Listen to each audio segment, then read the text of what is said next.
सतगुरु श्री गुरु गोबिंद सिंह साहब जी महाराज उन्हां दे ये अमृत बचन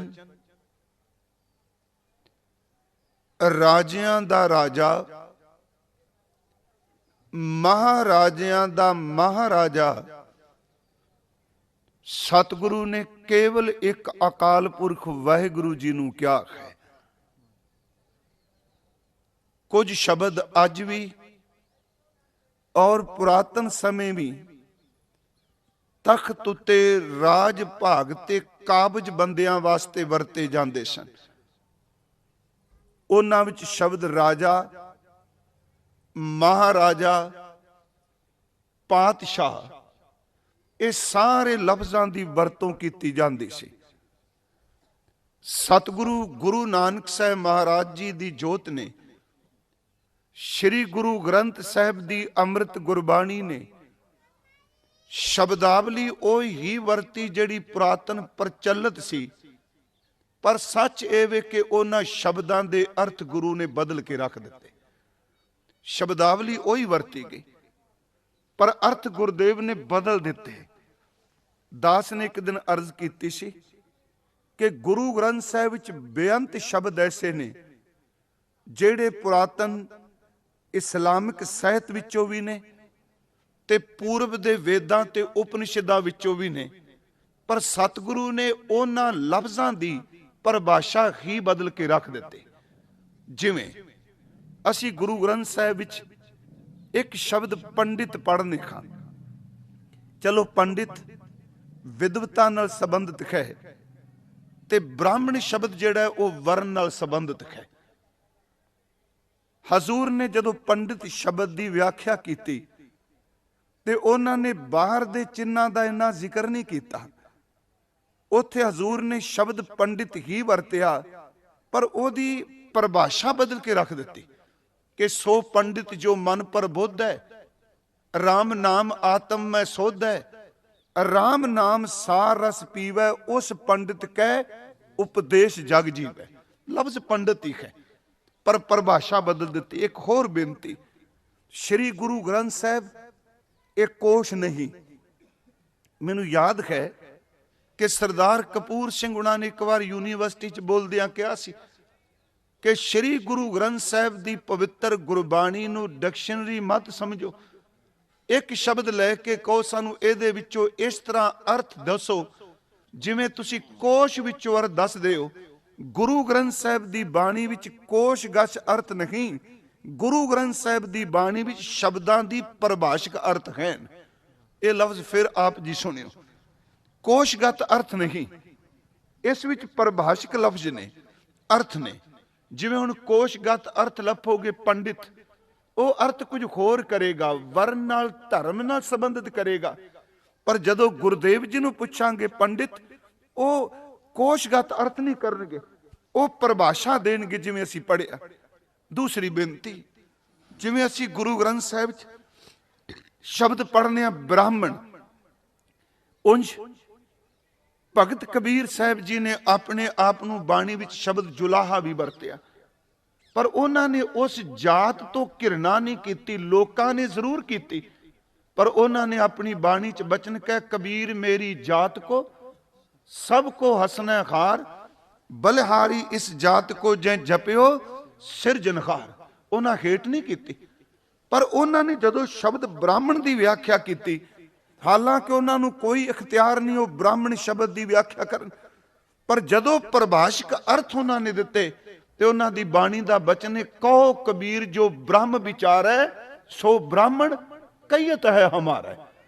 हालांकि फिर मैं बिनती करा उन्होंने जे देखी वो शब्द वरते ने जात जुलाहा मत का धीर, अपने लिए शब्द वरते, पर इत्थे उन्होंने अर्थ नवें दे दिते कि साडे ब्रह्म ज्ञानियां विच साडे रब नूं जुड़ियां होइयां आत्मावां विच ब्राह्मण केवल उन्होंने मन्निया जांदा है जिहड़ा ब्रह्म दे विच अभेद हो गया है। होर बेनती करा, एक सन्मानयोग सिंह साहब बैठे आ गुरमत तो जानू, श्री गुरु ग्रंथ साहब की बाणी च एक लफ्ज दे अर्थ पढ़ने होण ते सतगुरु एक तुक विच भी अर्थ दे देणगे ਤੇ ਜੇ ਕਹੀਏ ਮਹਾਰਾਜ ਮੈਨੂੰ ਇਹਦੀ ਡਿਟੇਲ ਚਾਹੀਦੀ ਹੈ, ਵਿਸਤਾਰ ਚਾਹੀਦਾ ਹੈ, ਸੱਚ ਇਹ ਵੇ ਕਿ ਇੱਕ ਸ਼ਬਦ ਦੀ ਡਿਟੇਲ ਅਰਥ ਗੁਰੂ ਸੈਂਕੜੇ ਤੁਕਾਂ ਵੀ ਉਚਾਰਨ ਕਰ ਦਿੰਦੇ, ਬਰੀਫਲੀ ਵੀ ਮਿਲਣਗੇ। ਜਿਵੇਂ ਸੁਖਮਨੀ ਸਾਹਿਬ ਜੀ ਦੀ 8ਵੀਂ ਅਸ਼ਟਪਦੀ ਅਸੀਂ ਸ਼ਬਦ ਪੜ੍ਹਨੇ ਆ ਕਿ ਮਨ ਸਾਚਾ ਮੁਖ ਸਾਚਾ ਸੋਏ, ਅਵਰ ਨਾ ਪੇਖੈ ਏਕਸ ਬਿਨ ਕੋਏ, ਨਾਨਕ ਇਹ ਲੱਛਣ ਬ੍ਰਹਮ ਗਿਆਨੀ ਹੋਏ। ਸਿਰਫ 2 ਤੁਕਾਂ ਨੇ, ਇਹਨਾਂ 2 ਤੁਕਾਂ ਦੀ ਵਿਆਖਿਆ ਲਈ ਗੁਰੂ ਅਰਜੁਨ ਦੇਵ ਨੇ 80 ਤੁਕਾਂ ਅਸ਼ਟਪਦੀ ਵਿੱਚ ਉਚਾਰਨ ਕਰ ਦਿੱਤੀਆਂ। ਇਹਦਾ ਮਤਲਬ ਬਿਲਕੁਲ ਸਰਜ ਹੈ ਸ਼ਬਦ। ਹੁਣ ਮੁਸਲਮਾਨ ਹੈ, ਆਪਾਂ ਨੂੰ ਕੋਈ ਪੁੱਛੇ ਮੁਸਲਮਾਨ ਤੇ ਅਸੀਂ ਵਾਕਈ ਦੇਖਾਂਗੇ ਉਹਦੇ ਬਾਹਰ ਦੀ ਕਿਰਿਆ ਨੂੰ ਗੁਰੂ ਸਾਹਿਬ ਉਹਦੇ ਅਰਥਾਂ ਨੂੰ ਵੀ ਬਦਲ ਦਿੱਤਾ ਜੀ। ਮੈਂ ਤਾਂ ਕਹਿੰਦਾ ਸਾਰੀ ਮਾਨਵਤਾ ਦੇ ਧਰਮ ਗੁਰੂ ਗ੍ਰੰਥ ਸਾਹਿਬ ਨੂੰ ਮੱਥੇ ਟੇਕਦੇ ਨੇ। ਸੱਚ ਇਹ ਵੇ ਗੁਰੂ ਨੇ ਜਿੰਨੇ ਵੀ ਪੁਰਾਤਨ ਧਰਮ ਸਨ ਸਾਰਿਆਂ ਦੀ ਵਿਆਖਿਆ ਬਦਲ ਕੇ ਰੱਖ ਦਿੱਤੀ ਹੈ ਮਹਾਰਾਜ। ਹੁਣ ਮੁਸਲਮਾਨ ਜਿਵੇਂ ਆਪਾਂ ਚਲੋ ਇਹ ਸ਼ਬਦ ਪੜ੍ਹਨੇ ਆ ਮਹਾਰਾਜ ਜੀ ਦਾ, ਮੇਰ ਮਸੀਤ ਸਿਦਕ ਮੁਸੱਲਾ ਹੱਕ ਹਲਾਲ ਕੁਰਾਨ ਸ਼ਰਮ ਸੁਨਤ ਸੀਲ ਰੋਜ਼ਾ ਹੋ ਮੁਸਲਮਾਨ। ਪਰ ਇੱਕ ਤੁਕ ਵਿੱਚ ਕਹਿ ਦਿੱਤੋ ਨੇ ਮੁਸਲਮਾਨ ਮੋਮ ਦਿਲ ਹੋਵੇ। ਦੇਖੋ ਇੱਕ ਤੁਕ ਚ ਅਰਥ ਕਰ ਦਿੱਤੇ ਕਿ ਮੁਸਲਮਾਨ ਉਹ ਜਿਹੜਾ ਸੱਚੀ ਮੁੱਚੀ ਮੋਮਬੱਤੀ ਦੀ ਤਰ੍ਹਾਂ ਹੈ, ਮੋਮਬੱਤੀ ਆਪ ਪਿਘਲ ਕੇ ਹਨੇਰੇ ਨੂੰ ਖਤਮ ਕਰਕੇ ਦੂਜਿਆਂ ਨੂੰ ਰਾਹ ਦਿਖਾਉਂਦੀ ਏ। ਮੁਸਲਮਾਨ ਉਹ ਹੈ ਜਿਹੜਾ ਪਰਉਪਕਾਰ ਕਰੇ, ਆਪਣੇ ਆਪ ਨੂੰ ਕੁਰਬਾਨ ਕਰਕੇ ਦੂਸਰਿਆਂ ਨੂੰ ਵੀ ਰੋਸ਼ਨੀ ਦੇਵੇ। ਸਿਰਫ ਥੋੜੀ ਜਿਹੀ ਮੈਂ ਇਸ਼ਾਰਾ ਕਰ ਦਿੱਤਾ ਹੈ ਕਿ ਗੁਰੂ ਗ੍ਰੰਥ ਸਾਹਿਬ ਵਿੱਚ ਪਰਿਭਾਸ਼ਕ ਅਰਥ ਨੇ। ਜਿਹੜਾ ਸ਼ਬਦ ਰਾਜਾ ਹੈ, ਮਹਾਰਾਜਾ ਹੈ, ਪਾਤਸ਼ਾਹ ਸ਼ਬਦ ਹੈ। ਭਾਵੇਂ ਮਨ ਸੀ ਕੁਝ ਹੋਰ ਗੱਲ ਕਰਨ ਦੀ, ਪਰ ਸ਼ਬਦ ਬੜਾ ਪਿਆਰ ਚ ਵੱਧ ਚ ਪੜਿਆ ਗਿਆ ਤੇ ਮੇਰੇ ਮਨ ਚ ਤਾਂ ਆਇਆ ਕਿ ਅੱਜ ਉਸ ਮਹਾਂਪੁਰਖ ਦੀ ਜਨਮ ਭੂਮੀ ਤੇ ਆਏ ਆ, ਸੱਚੀ ਮੁੱਚੀ ਜਿਨੇ ਮਹਾਰਾਜਿਆਂ ਦੇ ਨਾਲ ਟੱਕਰ ਲਈ ਹੈ। ਤੇ ਇਹ ਕੱਲਾ ਮੋਸ਼ਨ ਕਰ ਲਈ। ਫਿਰ ਸ਼ਬਦ ਸੁਣਿਓ, ਕੱਲੇ ਸ਼ਸਤਰਧਾਰੀ ਨਹੀਂ, ਸ਼ਸਤਰਧਾਰੀ ਇਸ ਦੁਨੀਆ ਵਿੱਚ ਬੇਅੰਤ ਬਾਹੁਬਲੀ ਹੋਏ ਨੇ। ਸ਼ਸਤਰਧਾਰੀਆਂ ਦੇ ਕੇਵਲ ਬੁੱਤ ਲੱਗਦੇ ਹੁੰਦੇ ਆ, ਪਰ ਜਿਹਦੀ ਅੰਦਰ ਦੀ ਆਤਮਾ ਪਰਮਾਤਮਾ ਵਿੱਚ ਭਿੱਜੀ ਹੋਵੇ, ਨਾਮ ਚ ਭਿੱਜਾ ਹੋਵੇ, ਉਸ ਸ਼ਸਤਰਧਾਰੀ ਦੀ ਧਰਤੀ ਨੂੰ ਵੀ ਲੋਕ ਨਮਸਕਾਰ ਆ ਕੇ ਕਰਦੇ ਆ। ਇਹ ਇੱਥੇ ਗੱਲ ਸਿਮਰਨ ਤੋਂ ਆਪਾਂ ਸ਼ੁਰੂ ਕਰਾਂਗੇ। ਹੁਣ ਸ਼ਬਦ ਗੁਰੂ ਗ੍ਰੰਥ ਸਾਹਿਬ ਚ ਰਾਜਾ ਆਇਆ ਹੈ, ਮਹਾਰਾਜਾ ਹੈ, ਦਸਮ ਬਾਣੀ ਵਿੱਚ ਵੀ ਹੈ। ਪਰ ਗੁਰੂ ਸਾਹਿਬ ਜੀ ਨੇ ਇੱਕ ਬਖਸ਼ਿਸ਼ ਕੀਤੀ। ਦਾਸ ਨੇ ਇੱਕ ਵਾਰੀ ਅਰਜ਼ ਕੀਤੀ ਸੀ ਹੋਰ, ਵੈਸੇ ਤਾਂ ਕਿਸੇ ਦੀ ਕੋਈ ਸਮਰੱਥਾ ਨਹੀਂ ਕਿ ਆਪਣੇ ਗੁਰੂ ਬਾਰੇ ਕੋਈ ਮੁਕੰਮਲ ਬੋਲ ਸਕੇ। ਇਸ ਗੱਲ ਨੂੰ ਹਰ ਕਥਾਵਾਚਕ ਮੈਂ ਕਹਿੰਦਾ ਜ਼ਿਹਨ ਚ ਕੁੱਟ ਕੇ ਪੱਲੇ ਬੰਨ ਲੈ। ਸਿਰਫ ਉਹਨਾਂ ਕੋ ਬੋਲ ਸਕਨੇ ਆ ਜਿੰਨੀ ਕੋ ਦਾਤਾ ਸੋਝੀ ਦਿੰਦਾ ਹੈ, ਤੇ ਜਿਹੜਾ ਦਾਵਾ ਪੇਸ਼ ਕਰਦਾ ਯਾਦ ਰੱਖਿਓ ਉਹ ਸੁੱਕ ਜਾਂਦਾ ਹੈ। ਗੁਰੂ ਪ੍ਰਤੀ ਦਾਵਾ ਨਹੀਂ। ਸ੍ਰੀ ਗੁਰੂ ਗੋਬਿੰਦ ਸਿੰਘ ਮਹਾਰਾਜ ਜੀ ਦੀ ਆਪਾਂ ਜਦੋਂ ਗੱਲ ਕਰਨੇ ਉਹਨਾਂ ਭਾਈ ਨੰਦ ਲਾਲ ਸਾਹਿਬ ਦੇ ਪ੍ਰਮਾਣ ਵੀ ਦਿੱਤੇ ਉਹਨਾਂ ਨੇ ਗੰਜਨਾਮੇ ਵਿੱਚੋਂ। ਬਾਦਸ਼ਾਹ ਦਰਵੇਸ਼ ਗੁਰੂ ਗੋਬਿੰਦ ਸਿੰਘ, ਇਹ ਭਾਈ ਸਾਹਿਬ ਦੀ ਰਚਨਾ ਹੈ। ਸਤਿਗੁਰੂ ਨੇ 3 ਸ਼ਬਦ ਜਿੰਨੀ ਕੋ ਮੈਨੂੰ ਸਮਝ ਪਈ, ਪਰ ਇਹ ਨਹੀਂ ਕਿ ਜੋ ਕਥਾ ਅੱਜ ਕਰ ਰਹੇ ਆ ਵੀ ਇਹ ਆਖਰੀ ਸੱਚ ਹੈ। ਗੁਰੂ ਸਾਹਿਬ ਦੀ ਬਾਣੀ 'ਚ 3 ਲਈ ਸ਼ਬਦ ਪਾਤਸ਼ਾਹ ਵਰਤਿਆ ਗਿਆ ਜੀ। ਇੱਕ ਅਕਾਲ ਪੁਰਖ ਵਾਹਿਗੁਰੂ ਲਈ, ਦੂਸਰਾ ਸਮਰੱਥ ਗੁਰੂ ਲਈ, ਤੇ ਤੀਸਰਾ ਗੁਰੂ ਗ੍ਰੰਥ ਸਾਹਿਬ ਦੀ ਬਾਣੀ ਵਿੱਚ ਪਰਮਾਤਮਾ ਦੀ ਇਬਾਦਤ ਕਰਨ ਵਾਲੇ ਸਤਿਪੁਰਖ ਲਈ ਵੀ ਸ਼ਬਦ ਪਾਤਸ਼ਾਹ ਵਰਤਿਆ ਗਿਆ ਹੈ। ਇਹ ਸ਼ਬਦ ਰਾਜਾ ਵੀ ਇਸ ਕਨਸੈਪਟ ਚ ਆਉਂਦਾ 3 ਵਾਰੀ। ਇੱਕ ਰਾਜਾ ਸ਼ਬਦ ਹੈ ਅਕਾਲ ਪੁਰਖ ਲਈ, ਦੂਸਰਾ ਰਾਜਾ ਸ਼ਬਦ ਹੈ ਸਮਰੱਥ ਸਤਿਗੁਰੂ ਲਈ, ਤੇ ਤੀਸਰਾ ਸ਼ਬਦ ਰਾਜਾ ਜਿਹੜਾ ਹੈ ਜਦੋਂ ਗੁਰੂ ਗ੍ਰੰਥ ਸਾਹਿਬ ਦਾ ਪਾਠ ਕਰਨੇ ਆ, ਤੀਸਰਾ ਸ਼ਬਦ ਰਾਜਾ ਗੁਰੂ ਨੇ ਝੌਂਪੜੀ ਵਿੱਚ ਬੈਠ ਕੇ ਗੁਰੂ ਗੁਰੂ ਜਪਣ ਵਾਲੇ ਸਿੱਖ ਲਈ ਵੀ ਵਰਤਿਆ ਹੈ। ਇਹਨਾਂ ਤਿੰਨਾਂ ਨੂੰ ਸਾਹਮਣੇ ਰੱਖ ਕੇ ਆਪਾਂ ਚੱਲਣਾ ਹੈ। ਸਭ ਤੋਂ ਪਹਿਲੀ ਬਾਤ ਕਿ ਅਕਾਲ ਪੁਰਖ ਵਾਹਿਗੁਰੂ ਜੀ ਨੂੰ ਪਾਤਸ਼ਾਹ ਕਿਹਾ ਤੇ ਪਾਤਸ਼ਾਹ ਦਾ ਪਾਤਸ਼ਾਹ ਕਿਹਾ। ਆਪ ਜੀ ਹਜ਼ੂਰ ਦੀ ਬਾਣੀ 'ਚ ਸ਼ਬਦ ਪੜ੍ਹਦੇ ਹੋ, ਸੋ ਪਾਤਸ਼ਾਹ, ਸ਼ਾਹ ਪਾਤ ਸਾਹਿਬ, ਜਪਜੀ ਸਾਹਿਬ ਜੀ ਦੀ ਤੁਕ, ਸੋ ਪਾਤਸ਼ਾਹ ਸ਼ਾਹ ਪਾਤ ਸਾਹਿਬ ਨਾਨਕ ਰਹਿਣ ਰਜ਼ਾਈ। ਇਹਦਾ ਮਤਲਬ ਉਹ ਪਾਤਸ਼ਾਹ ਹੈ, ਸ਼ਾਹਾਂ ਦਾ ਵੀ ਸ਼ਾਹ ਹੈ, ਤੇ ਸੱਚੀ ਮੁੱਚੀ ਉਹ ਪਾਤ ਸਾਹਿਬ ਸਭ ਦਾ ਮਾਲਕ ਹੈ।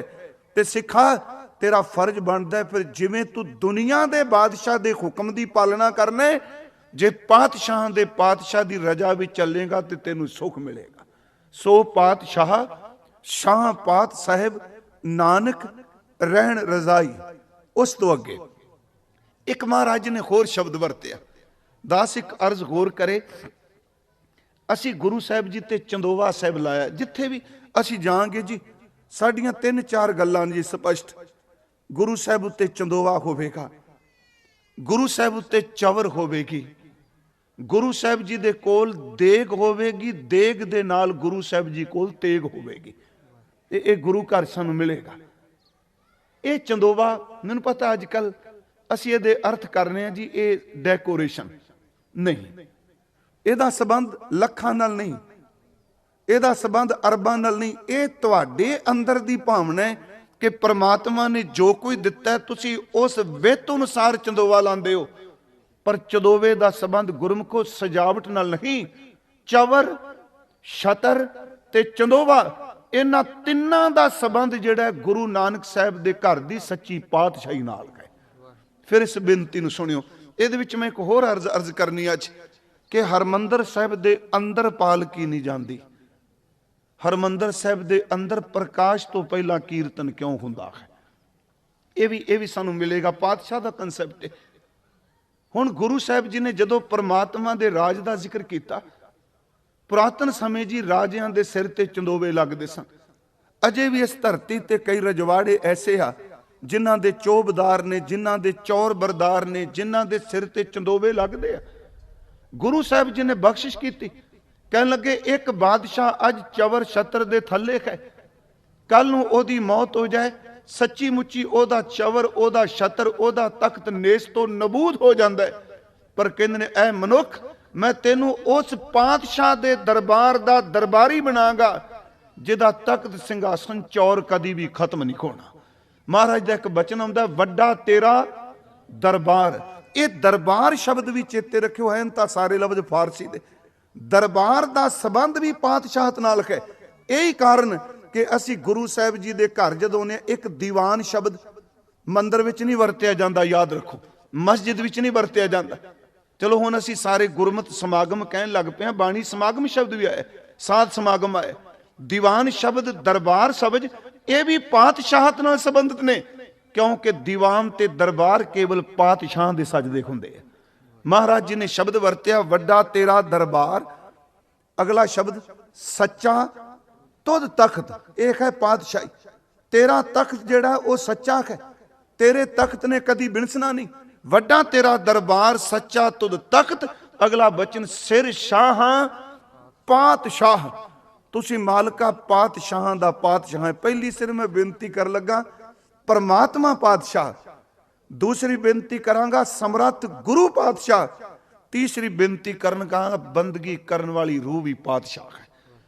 गुरबाणी अनुसार ये नहीं कि झूठा डंबर जेडे पखंडी करते पे अजकल।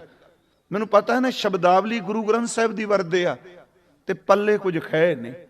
जन्म साखी च एक बचन हुंदा है, महाराज जदों बटाले गए ना जी, अजिता रंधावा ओदा हिता रंधावा ये मिले।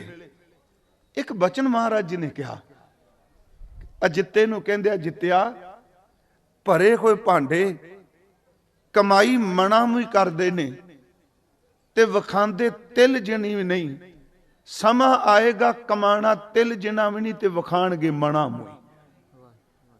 इबादत वाला मना मुई कमांदा, तिल जिनी नहीं दिखांदा। पर सचमुच परपंची तिल जिनी नहीं कमांदा, मना मुई लोकां नूं दसदा। हुण इत्थे महाराज ने शब्द वरतिया कि तेरा तख्त सच है, वड्डा तेरा दरबार सच्चा तुद तख्त, सिर शाह पातशाह। अगला बचन नेचल चौर छत। इत्थे दरबार शब्द, तख्त शब्द, चौर शब्द सारे शब्द जेड़े ने गुरमुखों मैं फिर बेनती करांगा, ये शब्दावली च गुरु शब्द नहीं आया, सिर परमात्मा लई। वड्डा तेरा दरबार सच्चा तो तख्त, सिर शाह पातशाह, नेचल चौर छत, सिर परमात्मा लई। इस तो अगली बेनती गुरु ग्रंथ साहब की बाणी च परमात्मा दे राज नूं सच्ची मुच्ची जी किसी दायरे च सीमित नहीं किया जा सकता। ਦੁਨੀਆ ਦੇ ਬਾਦਸ਼ਾਹ ਦਾ ਰਾਜ ਉਹਦੀਆਂ ਸੀਮਾਵਾਂ ਨੇ, ਅਕਾਲ ਪੁਰਖ ਤੇ ਗੁਰੂ ਦੇ ਰਾਜ ਦੀ ਕੋਈ ਸੀਮਾ ਨਹੀਂ।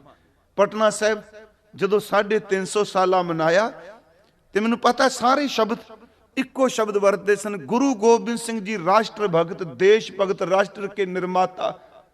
ਮੈਂ ਇੱਕੋ ਗੱਲ ਕਹੀ ਸੀ, ਗੁਰੂ ਨੂੰ ਕਦੀ ਸੀਮਾ 'ਚ ਨਹੀਂ ਬੰਨਣਾ ਚਾਹੀਦਾ। ਗੁਰੂ ਕਰੋੜਾਂ ਬ੍ਰਹਿਮੰਡਾਂ ਦਾ ਸਿਰਜਕ ਹੈ, ਉਹਨੂੰ ਸੀਮਾ 'ਚ ਗੁਰੂ ਜੀ ਨੂੰ ਬੰਨ ਸਕਾਂਗੇ? ਭਾਈ ਨੰਦ ਲਾਲ ਸਾਹਿਬ ਨੂੰ ਪੁੱਛੋ, ਉਹ ਤਾਂ ਕਹਿੰਦੇ ਨੇ ਕਾਦਰੇ ਖਰ ਕਾਰ ਗੁਰੂ ਗੋਬਿੰਦ ਸਿੰਘ, ਜਿਤਨੀ ਵੀ ਦੁਨੀਆ ਦੀ ਦ੍ਰਿਸ਼ਟਮਾਨ ਕਿਰਤ ਹੈ, ਇਸ ਕਿਰਤ ਦੇ ਕਰਤੇ ਦਾ ਨਾਮ ਗੁਰੂ ਗੋਬਿੰਦ ਸਿੰਘ ਹੈ। ਫਿਰ ਆਪਾਂ ਇੱਕ ਮੁਲਕ ਥੋੜਾ ਬਣ ਸਕਾਂਗੇ? ਇਸੇ ਤਰ੍ਹਾਂ ਪਾਰ ਬ੍ਰਹਮ ਪਰਮੇਸ਼ਵਰ, ਉਹਦਾ ਰਾਜ ਅਬਚਲ ਹੈ, ਅਟਲ ਹੈ, ਉਹ ਸੀਮਾ ਤੋਂ ਰਹਿਤ ਹੈ। ਗੁਰੂ ਗ੍ਰੰਥ ਸਾਹਿਬ ਦੀ ਬਾਣੀ 'ਚ ਮਹਾਰਾਜ ਜੀ ਨੇ ਫਿਰ ਜਦੋਂ ਬਾਦਸ਼ਾਹ ਪਰਮਾਤਮਾ ਦਾ ਜ਼ਿਕਰ ਕੀਤਾ, ਉਹਦੇ ਸਾਹਮਣੇ ਦੁਨੀਆ ਦੇ ਰਾਜੇ ਵੀ ਆਏ। ਇੱਕ ਬਚਨ ਹੈ ਭਗਤ ਕਬੀਰ ਸਾਹਿਬ ਜੀ ਦਾ, ਇਹਨੂੰ ਯਾਦ ਹੈ ਕਿ ਜਾਰਜ ਪੰਚਮ ਜਦੋਂ ਇੰਡੀਆ ਆਇਆ, ਦਿੱਲੀ ਆਇਆ, ਰਾਜੇ ਮਹਾਰਾਜੇ ਸਾਰੇ ਗਏ। ਸੰਤ ਬਾਬਾ ਅਤਰ ਸਿੰਘ ਜੀ ਮਸਤੂਆਣੇ ਵਾਲੇ, ਉਹ ਵੀ ਉੱਥੇ ਗਏ। ਤੇ ਉਹ ਪਹਿਲੀ ਗੱਲ ਤਾਂ ਉਹ ਕੁਰਸੀ ਤੋਂ ਉੱਠੇ ਨਹੀਂ, ਬਿਲਕੁਲ ਨਹੀਂ ਉੱਠੇ।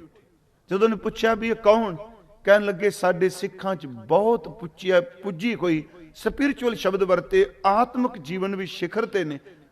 ਪਰ ਜਦੋਂ ਉਹਨਾਂ ਨੂੰ ਕਿਹਾ 4 ਸ਼ਬਦ ਕੋਈ ਜਾਰਜ ਪੰਚਮ ਲਈ, ਉਹਨਾਂ ਨੇ ਇੱਕ ਧਾਰਨਾ ਲਾਈ ਸੀ, ਕੋ ਹਰ ਸਮਾਨ ਨਹੀਂ ਰਾਜਾ, ਇਹ ਭੂਪਤ ਸਭ ਦਿਵਸ ਚਾਰ ਕੇ ਝੂਠੇ ਕਰਤ ਦਿਵਾਚਾ। ਉਹਨਾਂ ਕਿਹਾ ਪਰਮਾਤਮਾ ਵਰਗਾ ਕੋਈ ਰਾਜਾ ਨਹੀਂ, ਉਹਦੀ ਪਾਤਸ਼ਾਹਤ ਪਹਿਲੀ ਗੱਲ। ਕਿਉਂਕਿ ਆਪਾਂ ਸੰਖੇਪ ਜਿਹਾ ਸਮੇਂ 'ਚ ਰਹਿ ਕੇ ਪਾਰ ਬ੍ਰਹਮ ਪਰਮੇਸ਼ਵਰ ਰਾਜੇ ਨੇ, ਜਿਨ੍ਹਾਂ ਬਾਰੇ ਪ੍ਰਮਾਣ ਹੁਣੇ ਦਿੱਤੇ ਗਏ। ਰਾਜਾਨ ਰਾਜ ਪਾਨ ਆਨ ਪਾਨ, ਦੇਵਾਨ ਦੇਵ ਉਪਮਾ ਮਹਾਨ, ਇੰਦਰਾਨ ਇੰਦਰ ਬਾਲਾਨ ਬਾਲ। ਜਾਪ ਸਾਹਿਬ ਜੀ ਦੀ ਪਵਿੱਤਰ ਗੁਰਬਾਣੀ ਦਾਸ ਨੇ ਕਿ ਵੀ ਬਰਜ ਕੀਤੀ 1100 ਤੇ 1 ਵਾਰ, ਹਾਂ ਦਾਵਾ ਇਹਦੇ 'ਚ ਵੀ ਨਹੀਂ, 1101 ਵਾਰ ਗੁਰੂ ਗੋਬਿੰਦ ਸਿੰਘ ਜੀ ਨੇ ਜਾਪ ਸਾਹਿਬ ਵਿੱਚ ਅਕਾਲ ਪੁਰਖ ਵਾਹਿਗੁਰੂ ਜੀ ਨੂੰ ਨਮਸਕਾਰ ਕੀਤੀ, ਉਹਨਾਂ ਨੂੰ ਨਤਮਸਤਕ ਹੋਇਆ। ਤੇ ਗੁਰੂ ਗੋਬਿੰਦ ਸਿੰਘ ਨਵਦਾ ਭਗਤੀ ਜਿਹੜੀ ਆਪਾਂ ਕਹਿੰਦੇ 9 ਤਰ੍ਹਾਂ ਦੀ ਭਗਤੀ, ਹੁਣ ਆਪ ਜੀ ਸੰਗਤ ਵਿੱਚ ਆਇਓ, ਕਥਾ ਕੀਰਤਨ ਸੁਣ ਰਹੇ ਹੋ, ਸਰਵਣ ਭਗਤੀ ਹੋ ਰਹੀ। ਆਪ ਜੀ ਨੇ ਮੱਥਾ ਟੇਕਿਆ, ਮੈਂ ਕਹਿੰਦਾ ਸੰਗਤ ਚ ਆਉਂਦਿਆਂ ਆਹ ਭਗਤੀ ਤਾਂ ਸਿੱਖ ਸਹਿ ਸੁਭਾਈ ਕਰ ਲੈਂਦਾ। ਜਦੋਂ ਆਪ ਮੱਥਾ ਟੇਕਦੇ ਪਏ, ਨਮਸਕਾਰ ਭਗਤੀ ਹੈ। ਨਮਸਕਾਰ ਨਵਦਾ ਭਗਤੀ ਵਿੱਚ ਇੱਕ ਭਗਤੀ ਹੈ। ਮੱਥਾ ਟੇਕਣਾ ਸੱਚਮੁੱਚ ਇਹ ਐਵੇਂ ਨਹੀਂ ਕਿ ਸਟਰਕਚਰ ਢੁੱਕ ਗਿਆ, ਢਾਂਚਾ ਝੁੱਕ ਗਿਆ, ਨਹੀਂ। ਗੁਰਮਖੋ 9 ਤਰ੍ਹਾਂ ਦੀ ਭਗਤੀ ਵਿੱਚੋਂ ਨਮਸਕਾਰ ਮੱਥਾ ਟੇਕਣਾ ਇੱਕ ਭਗਤੀ ਹੈ। ਤੇ ਗੁਰੂ ਸਾਹਿਬ ਜੀ ਨੇ ਬਖਸ਼ਿਸ਼ ਕੀਤੀ, ਕਹਿੰਦੇ ਨੇ ਜਿਸ ਬੰਦੇ ਨੂੰ ਗੁਰੂ ਸਾਧੂ ਸਾਹਮਣੇ ਮੱਥਾ ਟੇਕਣ ਦੀ ਜਾਚ ਆ ਗਈ, ਇਦੋਂ ਵੱਡਾ ਦੁਨੀਆ 'ਚ ਕੋਈ ਪੁੰਨ ਹੀ ਨਹੀਂ। ਕਰ ਸਾਧੂ ਅੰਜਲੀ ਪੁੰਨ ਵੱਡਾ ਹੈ, ਕਰ ਡੰਡੋਤ ਪੁੰਨ ਵੱਡਾ ਹੈ। ਨਮਸਕਾਰ ਇੱਥੇ ਚਲੋ ਅਸ਼ਟਾਂਗ ਵੀ ਹੈ ਜੀ। ਅਸ਼ਟਾਂਗ ਦਾ ਅਰਥ ਆਪਾਂ ਸਾਰੇ ਜਾਣਦੇ ਹਾਂ, ਬਾਡੀ ਦੇ 8 ਹਿੱਸੇ ਜ਼ਮੀਨ ਨੂੰ ਛੂਹਣ। ਪਰ ਡੰਡੌਤ ਵੱਖਰੀ ਹੁੰਦੀ ਹੈ। ਡੰਡੌਤ 'ਚ ਸਿੱਧਾ ਲੇਟਣਾ ਹੈ। ਤੇ ਇਹ ਵੀ ਬੇਨਤੀ ਕਰਦੇ ਹਾਂ ਕਿ ਗੁਰੂ ਗ੍ਰੰਥ ਸਾਹਿਬ ਦੀ ਬਾਣੀ 'ਚ ਜੋ ਸਰੀਰਕ ਕਰਮ ਆਪਾਂ ਗੁਰੂ ਸਾਹਮਣੇ ਕਰਨੇ ਆ, ਸਰੀਰ ਦੀ ਮੁਦਰਾ ਕਰਨੇ ਆ, ਸਰੀਰ ਦਾ ਐਕਸ਼ਨ ਲੈਨੇ ਆ, ਉਹਦੇ ਪਿੱਛੇ ਸਾਡੇ ਮਨ ਦੀ ਕਹਾਣੀ ਹੈ। ਜੇ ਹੱਥ ਜੋੜਨੇ ਆ, ਇਹਦੇ ਪਿੱਛੇ ਵੀ ਕੋਈ ਸਮਰਪਣ ਹੈ। ਜੇ ਮੱਥਾ ਟੇਕਣਾ, ਇਹਦੇ ਪਿੱਛੇ ਵੀ ਸਮਰਪਣ ਹੈ।